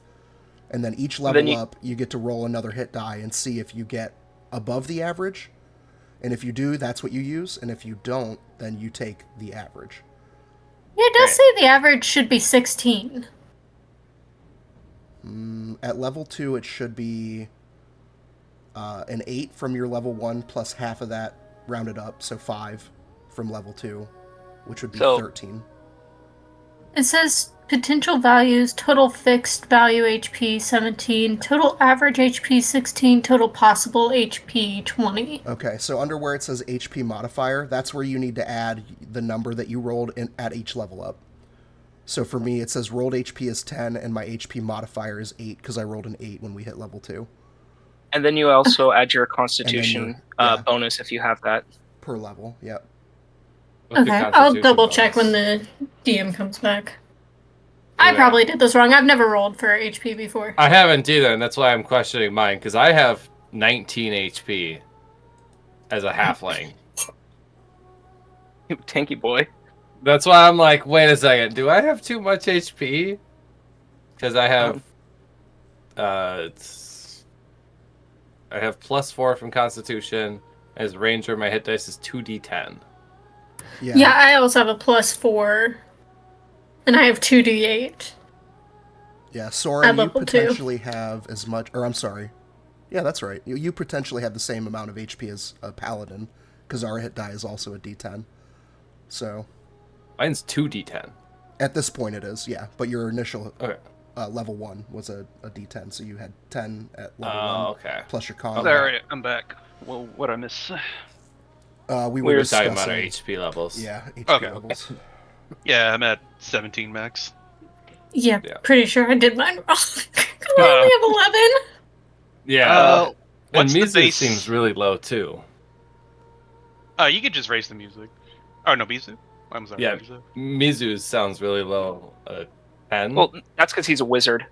Oh, right. Yeah, wizards. Yeah, he's like paper. They're referred He's to, I switching. believe, glass cannons because they could do a lot of damage, but they're so easy to kill.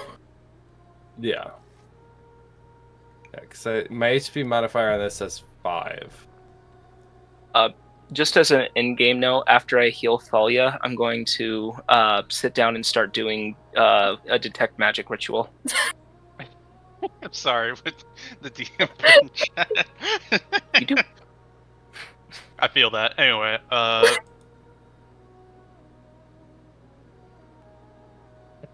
Just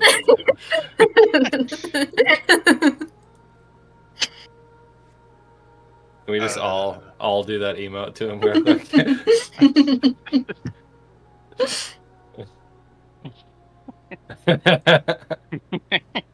Wait, I might have a funnier one. Let's see it. I'm looking.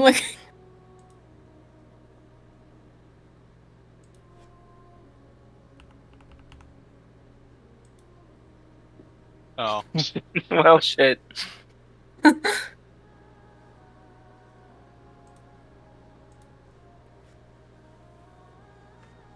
Does anyone recognize this GIF I'm This posting? one's just kind of mean. no, I do not. But it is pretty funny. Oh, that's a great movie. It's the terrible. It's one of those movies that's so bad and was made to be bad. Oh, is I that love those. Kung Pao What's it Under the called? Fist? Yes. Yeah.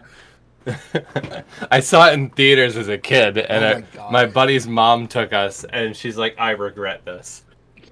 God, I am What fucking movie? old. That shit, I was in college when that Kung came Pao out. Enter the Fist. It is. It is a. I feel like Some- this is a movie I would very much enjoy. It's worth It a is watch for sure. It's essentially a like kung fu movie that American dude was like CGI'd into, and the whole thing was dubbed over. Yeah, With I different- was. That's amazing. I was only 2. There's no way in hell I was watching that. When did it come out? 2002. Oh yeah, I would have been 11. Yeah. God. I was See, I would 20. be 7 at the time. Yeah, it would have been like 7, yeah.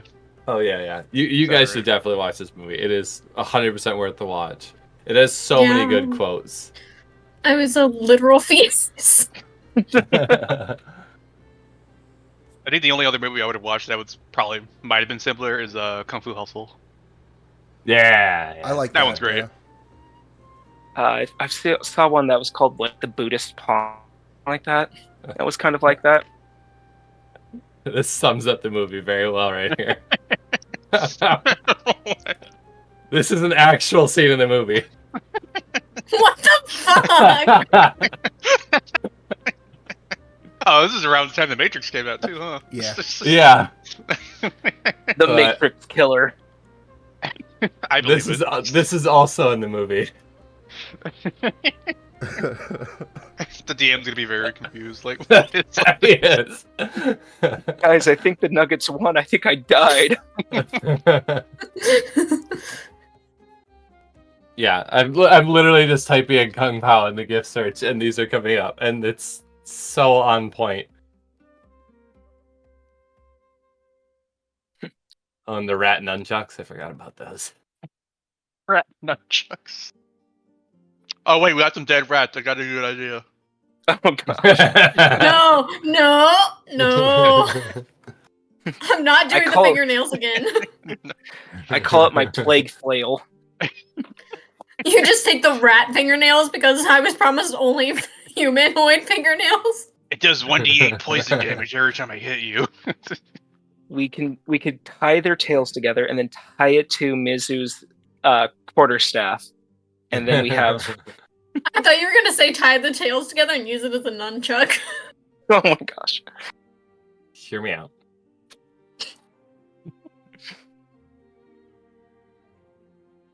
Oh, continuation of the cow scene.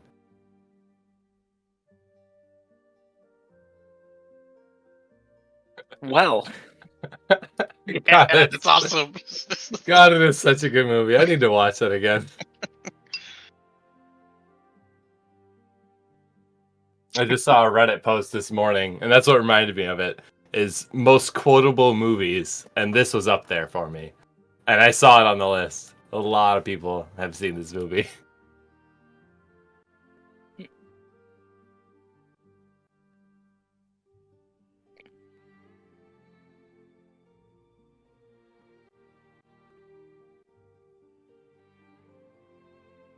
I have won the battle against the Nuggets.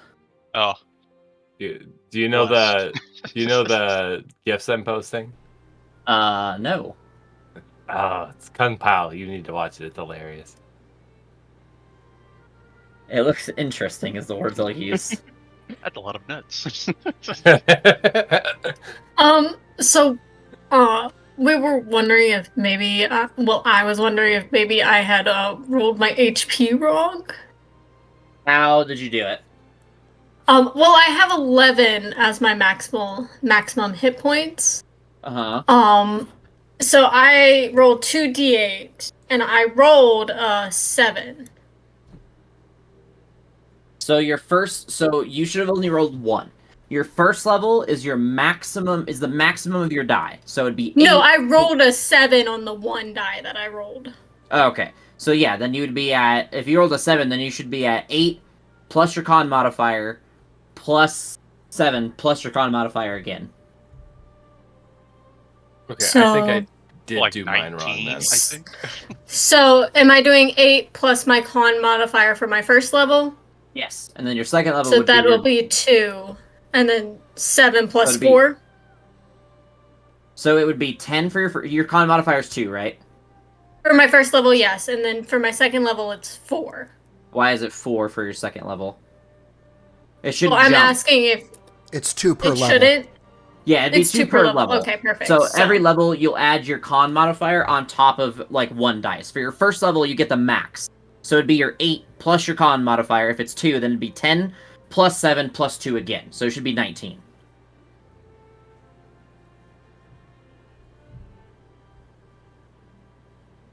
And then for anyone else, again, if you guys roll... So I should have 19? Yes. What's their base hit die? Like 1d10? 1d8? 1d8. Bards do 1d8? 1d8. Yeah. Yeah, okay, yeah, she rolled higher than me when she was rolling for health. When you guys roll, if you guys get lower than the average is plus 1 of the middle of the die. So if you have a d8, for example, it'd be 5. If you roll lower than a 5, then you just use 5 plus your con modifier. Okay, That makes sense, so- like I have 17. Sorry, Okay, when so- I was like looking at doing it on D&D Beyond, when you level up to 2, it like bumped up my constitution. It says hit point bonuses plus 4.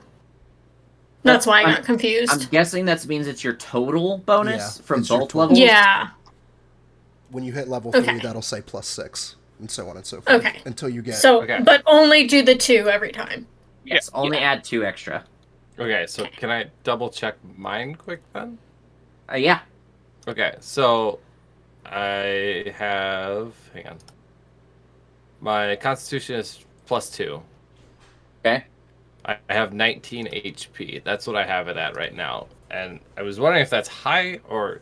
They said it would- could be right. Your first level would be 12 because it's 10 plus 2. Do you know what you Yep. rolled? I have HP modifier as 5 in here, so I'm thinking maybe a 5, but I'm So- not sure. Yeah, If I you can rolled see a- it in the dice roll channel. Yeah, so what yours would be is you would add 1 to that, so you should be at 20, not... Because your middle is a 5, so your hit point average is 6. Okay. So if you roll lower than a 6, you always take 6 plus con mod every level that you take in Ranger. Okay, so I would enter that 6 into the HP modifier spot. I don't Yes. know how Beyond works with its HP pool stuff. Yeah, I can that- tell you the answers to the Yeah, actual it's leveling up, but so confusing. It's Yeah, a I little So weird. my max should be 19. yes, your max should be 19 if you rolled a Okay. 7. So max should be 20. Yes, you Okay. would be 1 HP above, and it's because you get a D10. Okay. And so we took 9 thunder damage earlier, right? Yep. Yes. I'm trying to make sure that I have all of this right, so I'm just gonna damage Oh. myself and then do however much I got back. Based on what everybody's classes and stuff are, the only person that should have got that hurt was the wizard. And it's because he doesn't. He told me he doesn't have any con mod, so that means he has a flat 10, which means he gets he doesn't get any extra HP on level up. So that means he just has his flat dice rolls. And if he rolled So he would get what 6 plus. I think wizards are 6, so it'd be like 6 plus 5. So he had 11 HP. So yeah, it's easy to one shot him. Yeah, I was Live really and confused risky. because everybody else was like taking more damage after that 9 and was completely fine. I was like, I had to have done something wrong. I'm so close to Yeah, death. I brought it up because like she was saying she was almost dead. I was like, she only got hit once. So I was Okay. like, what's everyone's total HP? The good Because I news also thought is mine was that wrong. It's 10 that cure wounds healed me the rest of the way anyway, so I'm good. When you left, I cast Cure Wounds on Thalia, and then started doing Detect Magic ritual, and then we started having our discussion of HP and stuff, and then memes. So Okay. I'm then that's what we did while you were So battle. I would say the whole detect magic ritual will go through with 10 minutes of you guys waiting around while he casts detect magic. When you cast detect magic, you are going to sense something. Hold on, I gotta find it really quick. You are going to sense transmutation magic similar to the stuff that you had in the other room, but it is not. It's almost across the entire floor instead of being like a cylinder like it was before. Oh, So the dagger that I threw at him, would that be floating somewhere? Nope, it is not floating. It's on the ground right now. Oh, can I search for it? Yeah, you can grab it.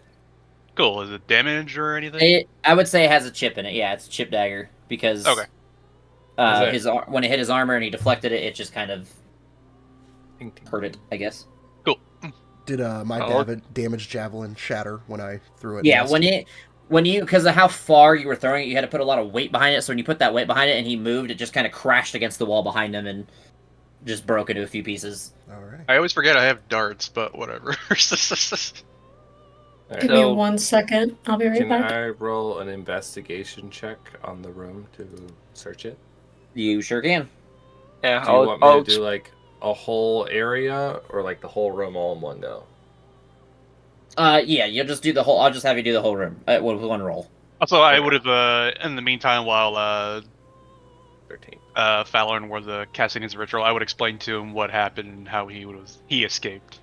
Okay. From my perspective, at least. The only thing that you could see is when you're investigating is that the rocks themselves. Some of these darker rocks do seem to match the one that was in that one room, and then you see the bodies that look to be like miners. Let me see where the information for it was exactly. I just read this. Where to go? They're human. They look like miners, and they seem to have injuries on their bodies that would be that of like a mining injury. So it's like, where'd it go? I'm looking for the descriptions exactly. It was...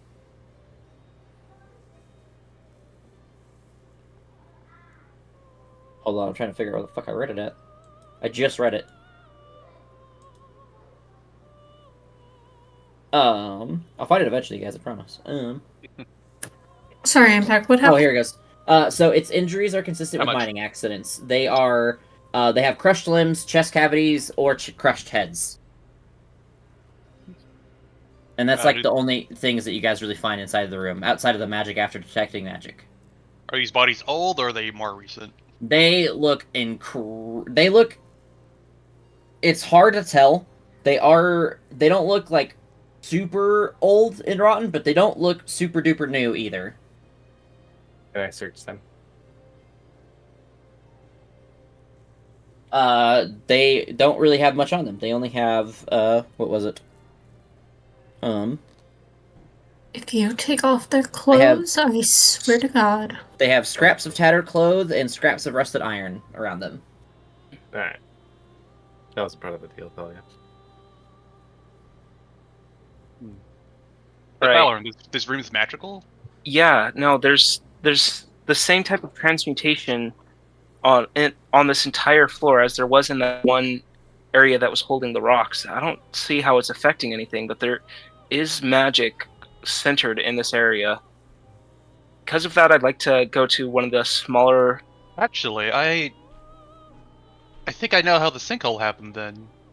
Maybe the magic is holding something up there, and then the magic faded in that other place, and then the whole ceiling collapsed. Huh. So maybe there is some truth to what the Carpenter is saying.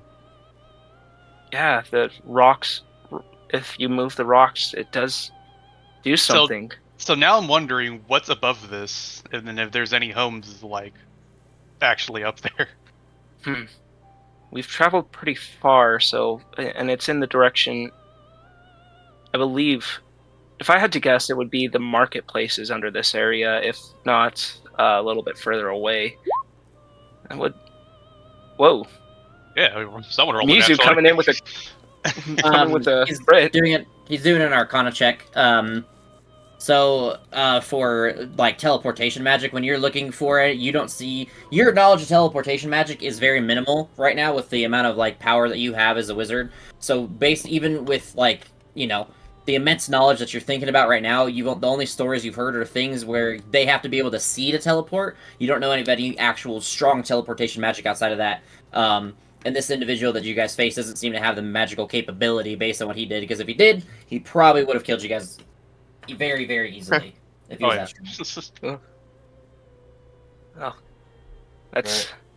that's concerning, but good to know as well. I would like to check out the rocks in the area that he disappeared in, where like the wall was that he seemed to just disappear through. Do a perception check. Okay.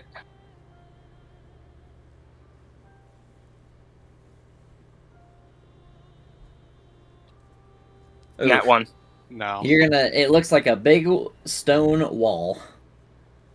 Well, shoot, and I kick the wall. Ow. Yep, nothing happens. I am rolling like crap this campaign. So we're all assuming that was Lurak, right? Yeah, I think that might have been Lurak. I mean, I don't know. He was ugly, whoever he was. There's just Nation, did you get a good view on how tall he was? Actually, yeah. Did I see how tall he was? Yeah, he was like 6'2" Oh yeah, and he was pretty heavily armored, right? And I couldn't see his face because it was covered, right? Yep, he had what looked like split mail on, but it didn't look like normal split mail. It looked like it was almost made out of stone, but like more well made than stone armor. Split Yeah. mail. Interesting. So yeah, it's probably safe to assume that was most likely Lurak. If that's the case, we should go check on Grund. Yeah. How many magic casters are we gonna meet that freaking run? I get the feeling. Man up like the rest of us. A lot. Here. go unconscious like the rest of us. All I've got is vicious mockery, and look at me, I'm still running for it. As we walk back, Nigel thinks back on the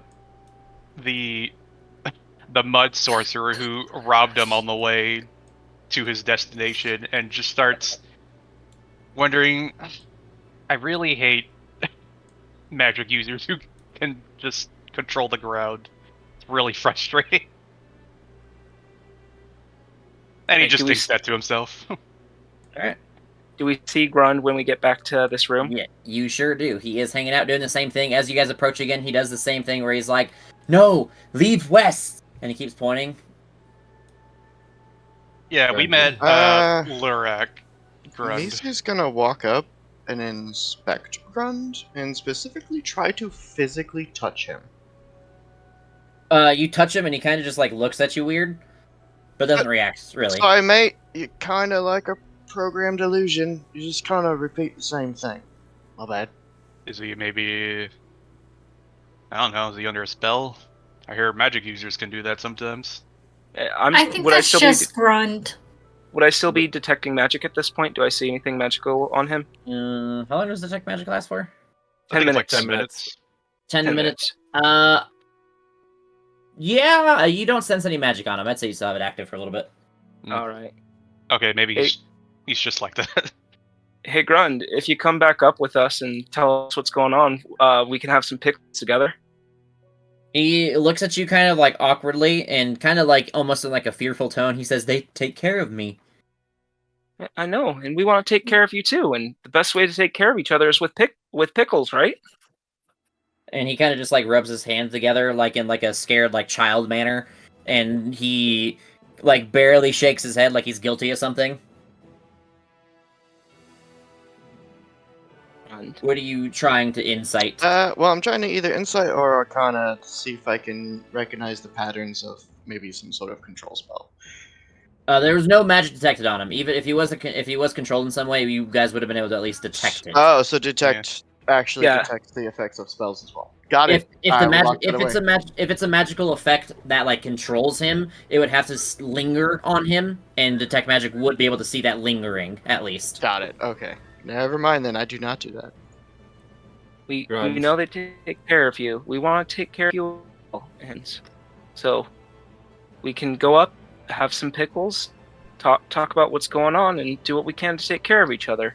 Because you seem nice, Grund. Let's take care of everyone. Everyone's important. Everyone's as important as pickles. And he's just gonna kind of stand there like shyly. Okay. How about, are you going to be in the market with pickles tomorrow? He says he kind of just like doesn't answer, and he looks like guilty of something. I know Grund that I like your is- pickles. You could come with us now, or we can meet with you tomorrow and get some more pickles. I'm actually Grund, going to pull is out something the... going to happen to the market tomorrow? I'm going to pull out my beets that he sold me, or, well, gave to me, and I'm going to just start eating Actually, them, a too. pretty good question. Lolly's gonna DM, did you hear that? I did not. What happened? I was asking Grund if something's going to happen to the market tomorrow. That's actually what I'm about to do with persuasion. I'm gonna be like, Grunt, you can talk to me, and I'm gonna try and persuade him to tell us why he looks so guilty. So how are you gonna ask him the question to make it persuasive? Yeah, I'm gonna be like, Grunt, you can trust us. We just want to help you. We know that they take care of you, but we'd like to take care of you too. So why don't you please tell us what's going on? He is just gonna. Why he's do just you look so upset? He's gonna say they take care of me. I failed. I get in trouble. Well, what'd you fail? I didn't protect What didn't you protect? here. Well, Grund. Are you the reason that the sinkhole happened? Says no. Grund, we met Lorak. We know he's not a good guy. Grun, did You the really- bad people make the ground fall? He said, "Who the rack?" Oh. The leader of the beholders? No, Believers. Believers. believers. The leader of the believers. We met him, and now we're here to check on you. He said, "I don't know no Lorak." Who do you talk to? He says, "I talked to Meliko Uro."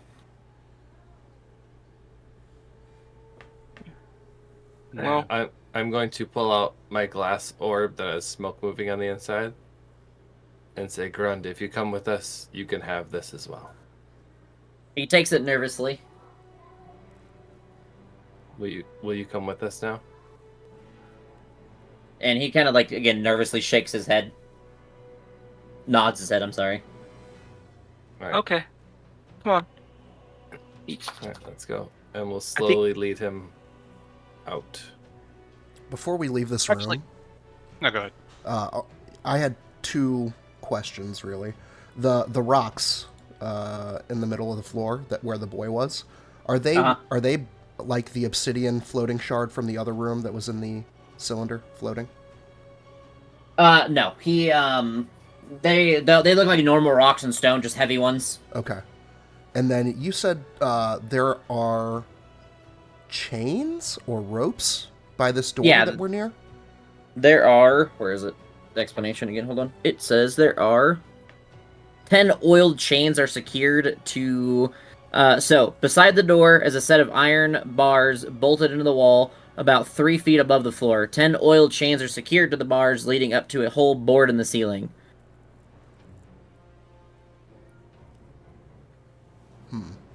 So And it's I would imagine like a shandle, or a shandle. What the fuck? Shower handle, like a vertical shower handle with chains wrapped around it. Right. And Can we I ask kind Grud? of assumed they go to the cages. That's what I was Yeah. thinking too. I would ask Gren, is it okay if we turn to handle? He says, "No, don't do that." Okay, I won't do it. Let's lead him back out. Yep. Actually, while we're leading it out, what is Gren wearing? Anything special? Like he said he was protecting something. Like is he wearing like any armor or what? He has like what you would imagine would be like it's.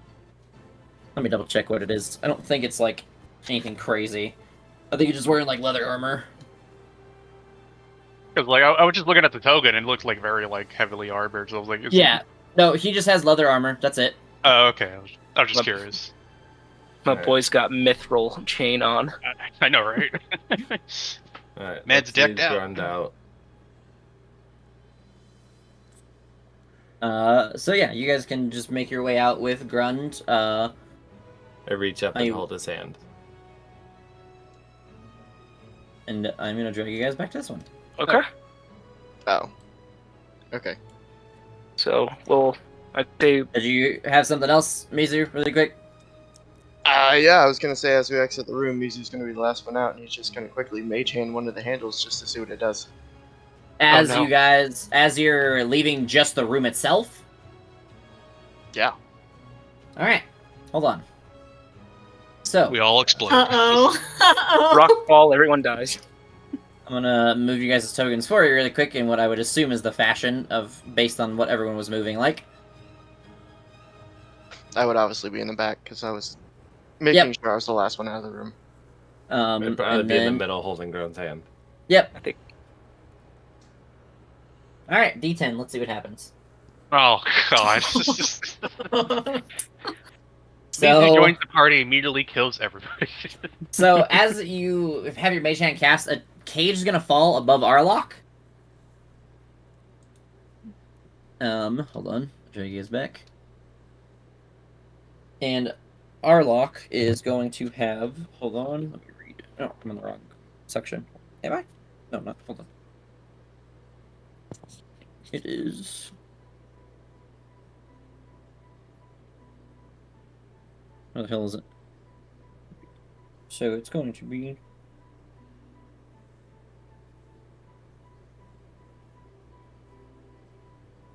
You are going to have a cage drop above you. And because you didn't know it was coming, it's going to just fall right on top of you and seal you in. I'm trapped in There a was- cage. The little, the bottom of it was like, as it kind of hit you, it was very, like, not soft, but like prepared to break around something. So it kind of fell on top of you and kind of just like collapsed and then chained you in. So now you're stuck in a cage that is blocking the hallway. Oh shit. What the heck? Mizu will how- just quickly disappear or make the mage hand disappear. Oh shit. That chain must have been weaker than we thought. Can I try to lift up the cage? It is not going to be liftable by most of you guys. Grund, how do we get Is him there- out? Door on it? He's gonna say, someone pull chain. You pull chain, it goes up, down. Can you make the chain go up, Grund? And he's gonna shake his head and walk back and pull the chain up, and it's gonna be like a pulley system where he kind of has to pull on it a few times, and then once it's at a certain spot, he's gonna kind of wrap the chain around and like tighten it up again to where it's above the ceiling. But this time, you guys can see the hole where like that ceiling piece is missing now. Instead of it being like a hallway of ceiling, it's just there's like a bunch of ceiling and then a missing part where the cage is. I guess there's a bunch of cages in this room. Yeah. Huh. Oh, Weird. this place is a happened? little bit too cagey for my likes. Let's get out of here. A little strange. I think we Oh, should let's just go. move forward. Thalia just ignores it this time. She decides not to humor you. Nice sense. Let's go. You okay, Arlock? That didn't hurt you or anything? No, I'm fine. Thank you. Okay, let's go. So, should we go to the constable or should we go to the swinging sword? I think we should go with a swinging sword. Oh man. I'd like to go to the constable if you guys want to lead. Run to the swinging sword and let him know what happened. Yeah, I'll go with you. I'll lead Grund to the swinging sword. Okay. So let's start with the constable stuff. You guys, again, he's outside this time, but this time he has a. Let me see if it's a letter. Hold on, before I give you guys the wrong information. I don't like to do that on purpose. Gonna be a weapon of mass destruction. It's dangerous to go alone. Take this. He's nuke testing. What do you think the quarry's for?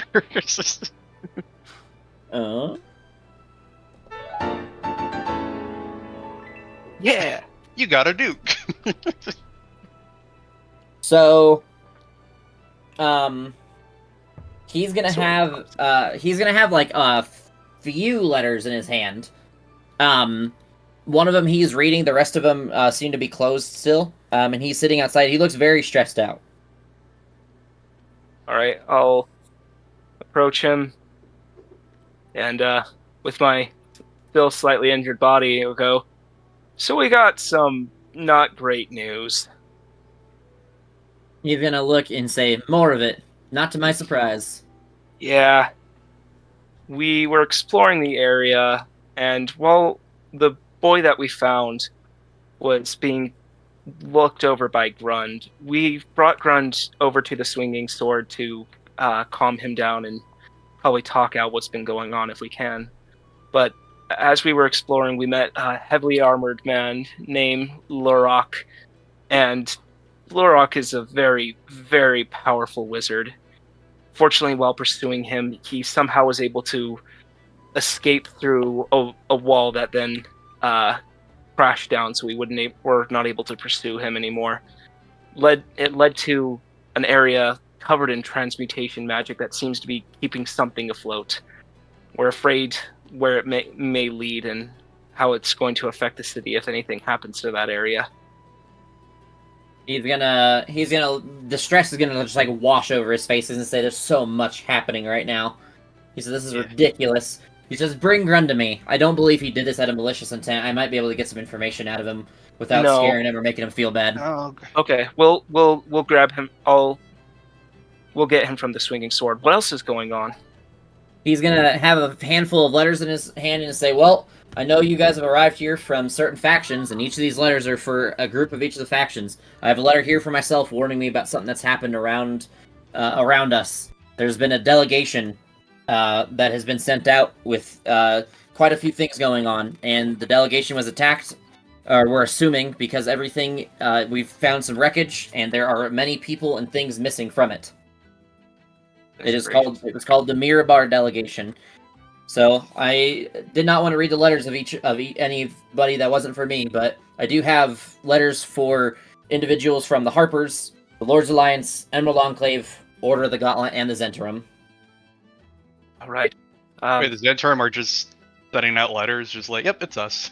Well, I'm assuming all of the factions are just sending out letters to every town, letting them know, just in case any of their agents are there. It may be good to open up the Zentrums just to be safe as well. I'm from the Emerald Enclave, and I'd say it's good. It'll be all right if you open the Emerald Enclave now while we are retrieving everyone from the Swinging Sword so they can come here. He's gonna say, he says, "I know the Zentrum well enough to know that if I open a letter to them, that's gonna mark me for something. I'm not gonna hand this out unless I know someone of the Zentrum is here." Smart. No, as far as my knowledge goes, no one's from the Zentrums here. I would save that letter for a later date. He says, "All right, and I'll hold on to it for now." He says, "Although I do have more letters for the rest of you." Wonderful. All right. Okay, Grund. You want to go grab Grund, or do you want me to? I'll go get him. Okay. All right. I go get Grund. So, while he's away getting Grund, I'll ask him if he got any progress of the Bringers of Woe, if any news from the person we brought back. He says that individual did not seem to be anything more than a lackey. He just seemed to be a bandit looking for treasure in that area. And it seemed to be the truth from everything I could extract from him. That seemed to be the all and the might of it from him, unfortunately. Well, couldn't get too much out of him. Well, whatever the gods have planned for him, it's too good, and I spit on the ground. He's gonna say amen to that.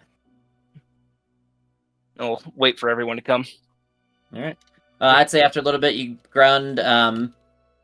They don't like Grund, and the rest of the party is able to approach with him. I'd say you guys are all gathered here in this moment, and Grund is here with you guys now. Right, Grund. He's been helping us out a lot, and he wants to help you too. Do you mind telling him what you have been helping out with, and about the people who have been helping you? He's gonna give an explanation of the believers and the people that you guys have been talking about. He's gonna say that he helped he helped stash those bodies that you guys found in the back of the little, like, tomb crypt thing, whatever it was. But he didn't kill them. He just helped hide them. And then he's going to put some blame on the 3 individuals from before, and another person, which I'm looking for who else he's putting blame on. And I just lost one of my pages. God damn it. Hold on.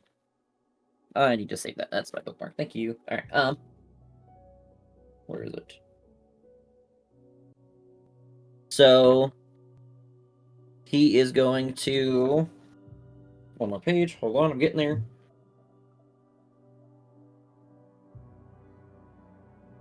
Where is it? So he's gonna talk about Bear Augustus being mostly innocent too. And he's going to say he's just gonna blame everyone, but point fingers at the people. Said that Elberry Melico and Ilmith Welver oversaw the whole process of everything. And that's all he has. Grun, do you know how long they've been doing this? He says it's been a while. How long is a while? He says, I don't know. No track time well. What are they trying to do? He says, I don't know. I just do what I'm told. They take care of me. And these miners, did you know any of them? Were they regulars in the town? He's gonna... I don't think he knows. He does not know anything about that. He just says he helped stash the bodies. Okay. Where did you get the bodies to stash them down there? Did they bring them to you in the market, or where did you get the bodies to put down there? He says, I don't know. They just had me help move them there. From where? He just points to... Hold on. I'm reading a bunch of stuff too. I believe...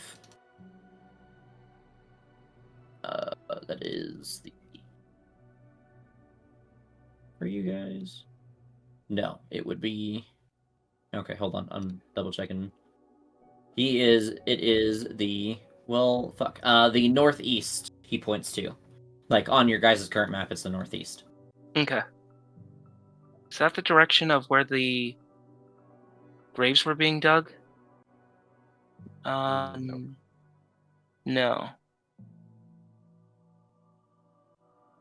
Which way was northeast on the map? It was here. Right there. That's the northeast corner. Okay.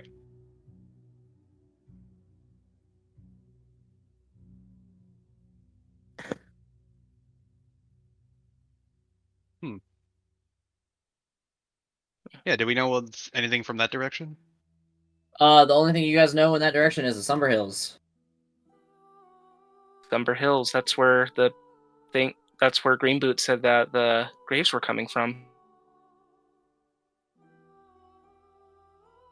At this point, I'm just believing that Green Boot is some type of sage that's trying to keep the protected. Yeah, I don't think he's that smart. If he is, bravos to him. Right? Alright, what time is it at this point? You guys are probably at like 9 o'clock-ish. Okay. Should we question Melico and the rest of them? Or, I mean... I don't know if that... Set a trap for them so that we can get all 3 of them without them running away. Constable, how do you want to handle this situation? He says, I would like to take this into my own hands considering it's my people. I'll find the right way to punish them. All right. You guys have done enough in the town, and I think you guys have found at least most of the cause. Says, I'll have my people and some of the miners and stoneworkers who are great with things like the ground itself and know how to handle collapsins and cave-ins. I'll have them look at the ground underneath now that we know it's safe, and we'll make sure that nothing is going to collapse. We'll make sure to evacuate people from their homes in the meantime, and make sure that we can keep this as safe as possible while making sure that the right people seek persecution for the right people. I'm not never did- entirely sure it is safe. We didn't go down the southern passage. Yeah, we never went down one path, so I say we hold it off until at least tomorrow. Yeah. He's- Tell. Good. Oh, I was gonna say, when that happens, make sure to tell the workers not to mess with any freestanding rocks. It seems, I don't know to what extent, if it is just superstition or if they hold power, but at least the person we rescued earlier believed that those rocks had some type of power that may alter the city if they're damaged or moved. So let them know to be careful of that. The last chamber we had did have a lot of different large rocks everywhere, which can seem concerning, and that room was covered in transportation. He says, "Huh. All right. Good to know. Thank you for the information." Of course. You also had some letters for us? He says, "Yes. I would like to hand these to individuals that have marks or stamps of the factions they hail from, so I can give them to the right people to make sure that these letters are handed out correctly." Right. Mizu, Soren, and I are from the Emerald Enclave. Okay, so he's gonna hand you a note or a letter, with a stamp of the Emerald Enclave on it. Yeah. Perfect. From the Lord's Alliance, I guess I'll take that one. And he hands you that one. Order of the Gauntlet here. And he's gonna hand you that one. Harper's here. And he's gonna hand you that one. And I believe that's everyone. So, as you guys open your notes, you're gonna read a little bit about some stuff. So, all the letters have a similar early part of it where they're talking about an overdue delegation, and that it's concerning enough to send agents to investigate. So for the Harpers, your letter outlines that there's a delegation that included a renowned shield dwarf historian named Bruldenthar, who is transporting his collection of manuscripts to Waterdeep.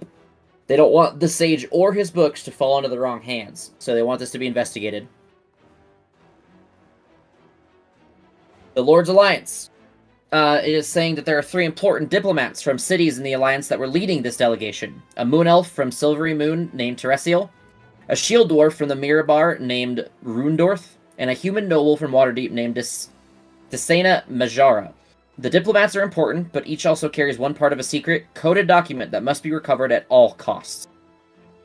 The Emerald Enclave letter details a moon elf named Teresiel had in her possession a pouch of magical seeds she was taking to the Abbey of Goldenfields. That's not far from Red Larch. When planted, these seeds are supposed to grow into a magical grove. For the Order of the Gauntlet, it outlines the delegation was also transporting the body of a knight who was killed fighting orcs in the Spine of the World. The knight was to be interred with honor at Summit Hall, the chapter house of an order called the Knights of Samular. It lies in the southeast Somber Hills.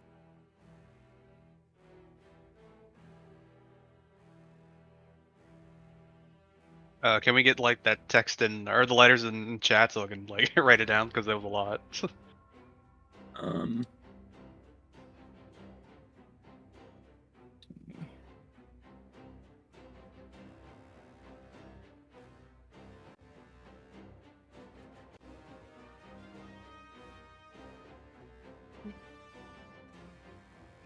Let's Epic letter reading music.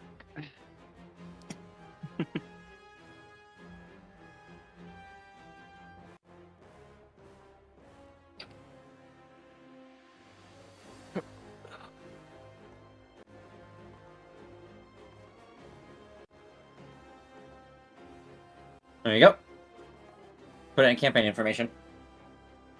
Cool. And then this was all one delegation that had like a lot of things going on. Yes. Okay, cool.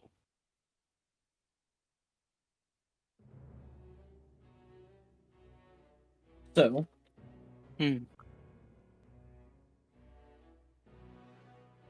looks like we'll be waiting for a Presiel here for the Emerald Enclave.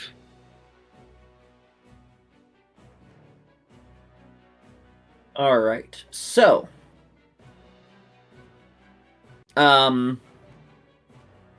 what is your guys' plan now that you guys have these letters and you guys have this information? I mean, there's not much to go on other than there was an attack somewhere, so... And they don't give any information on where they went, so I guess we just have to...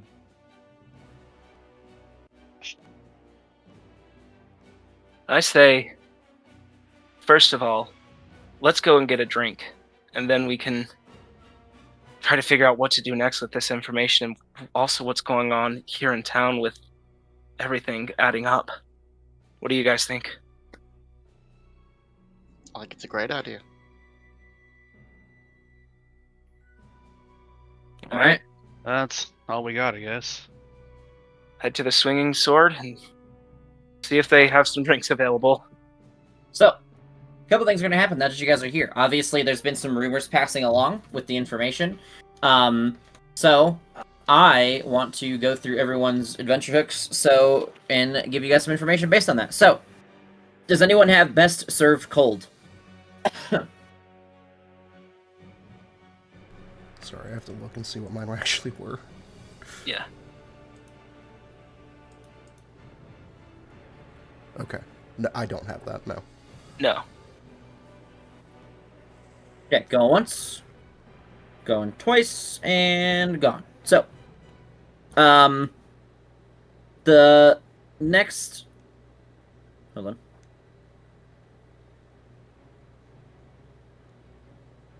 Give me a second. So you guys are starting to hear rumors of all kinds of things. One of the rumors that you guys hear about is an ambush that might happen in a certain area. Does anyone have dangerous information as theirs? I do. So, based on your knowledge and everything that they're saying, it sounds like you have an area that you know of where a Reaver ambush will take place, and you can go there to intervene. This one is a time-sensitive one. Does anyone have Feathergale Rebel on theirs?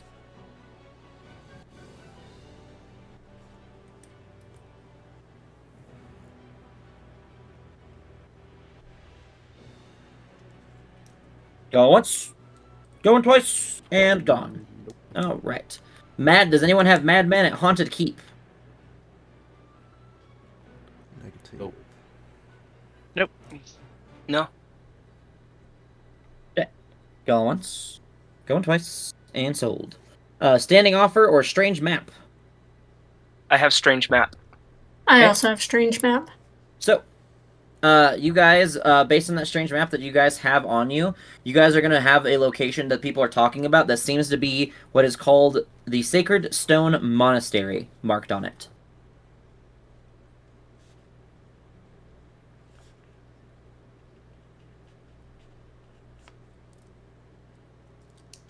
What the hell? Is it the big one? Okay, it's the big one. Hold on. I'm trying to mark things for you guys on maps.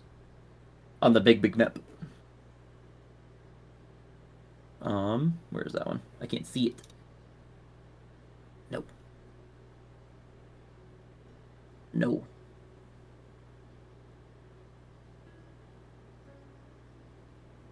No, I don't want to move the whole thing. Come on, roll 20. Stop being a butt. Ugh.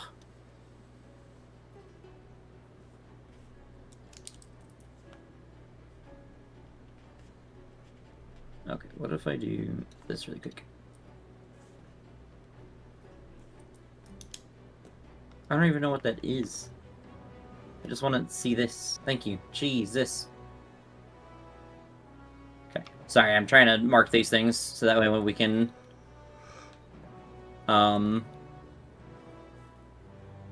Ugh, I hate that so many things are overlapping and I can't choose what I want to choose. Okay. Are you serious?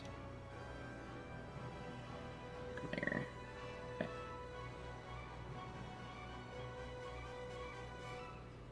Alright, there we go. So, there's those two. Hold on. Does anyone have suspicious fellow? Not I. Going once, going twice, and sold. Does anyone have undercover? All right. So that is the information that you guys currently have.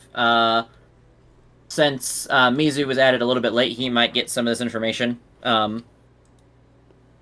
as he chooses his, because that's the only thing we didn't choose are his adventure hooks, because I kind of threw him into this quicker than he thought he was going to be. So he might get some of these depending on which ones he chooses. But yeah. You guys got that information from hearing just like rumors and stuff going on, and it kind of pointed you to look at the things that you have on you and the things that you heard, and using your guys' memory and everything to kind of point out these few places. So, really quick, I'm going to... Where is this? Oh, that's not good. Hold on, I'm trying to get rid of 1x so it doesn't confuse anybody, but I can't do it, so it doesn't matter. Alright, so, on the map, from the information that you guys have, this is the Sacred Bestone Monastery from Strange Map, and this is the Reaver Ambush from the Ambush one, from Dangerous Information. Could you ping those again? Sacred Stone Monastery for the map, Reaver, the Ambush for Dangerous Information. Okay. So...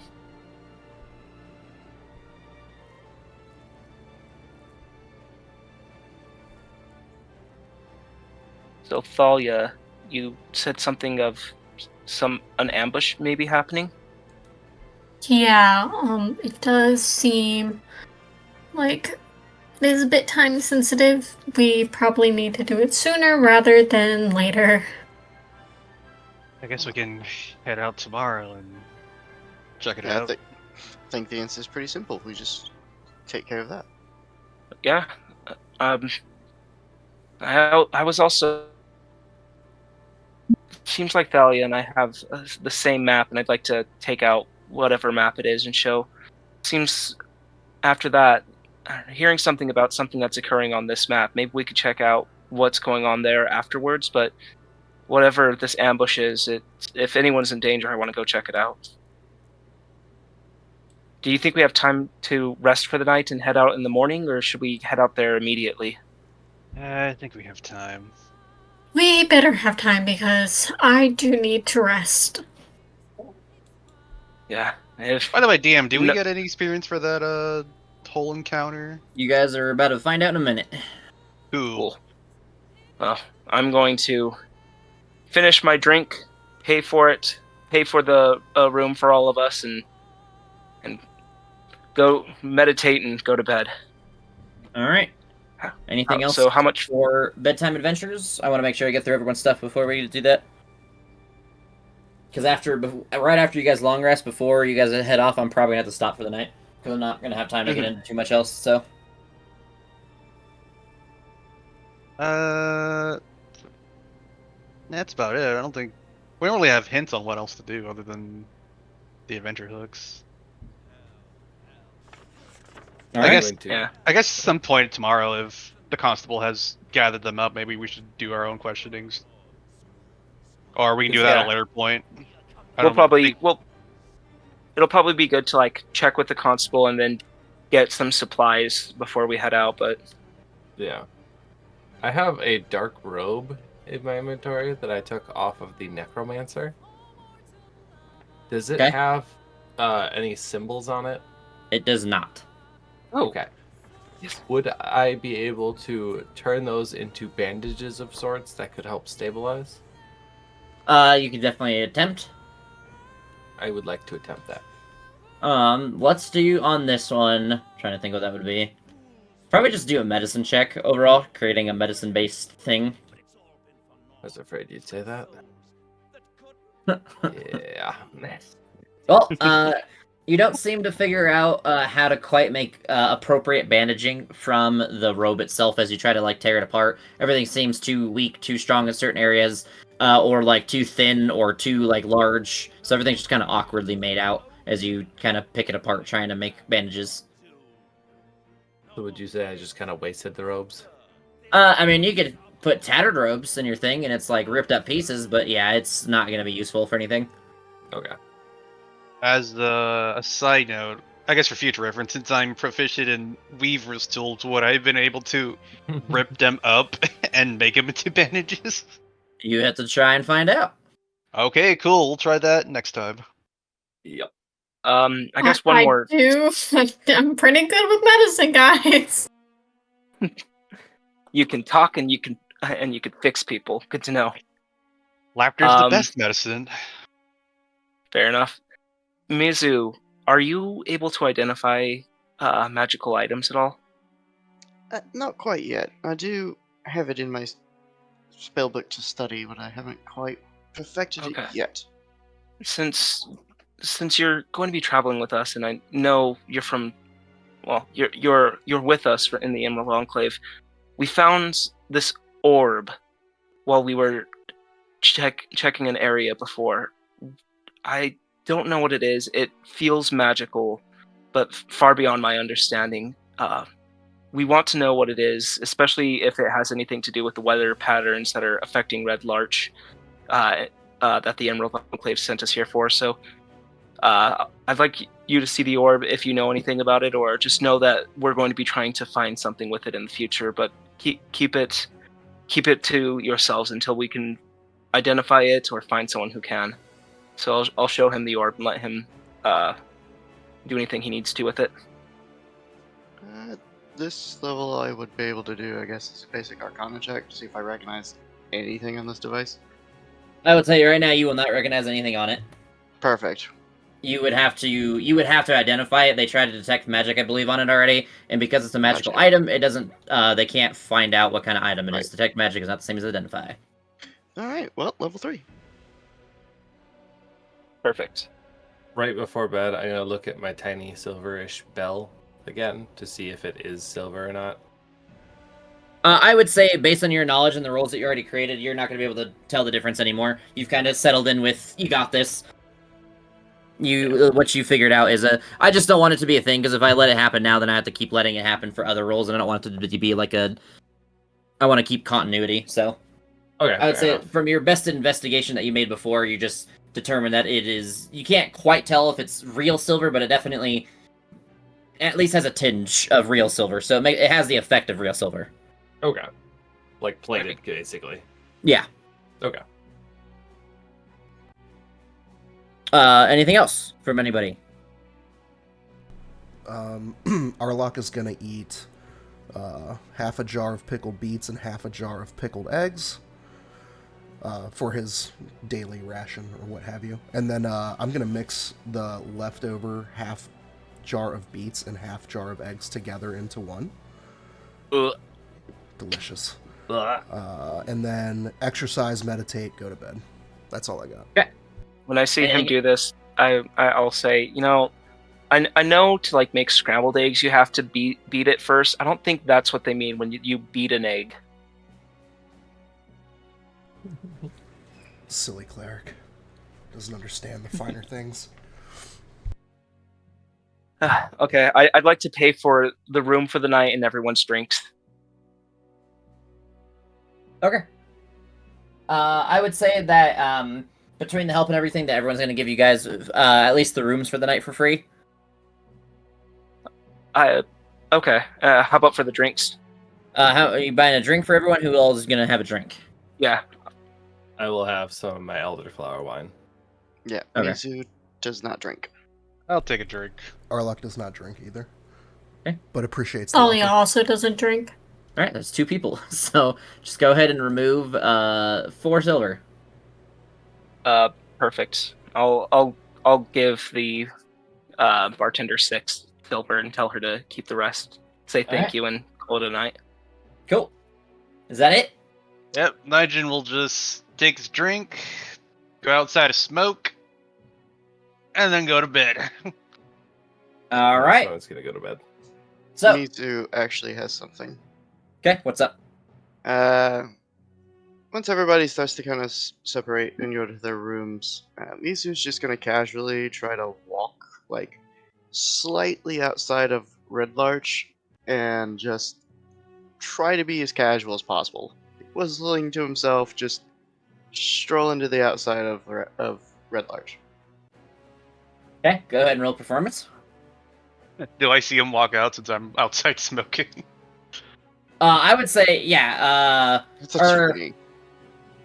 I would say, yeah, you see him, but he kind of looks like he's just taking a stroll, so you don't have any, like, I don't know, you don't see any assumptions about it or anything, he just looks very casual. He'll look over at you and just, give you a little nod. Keep going. I'll just watch him as he walks away.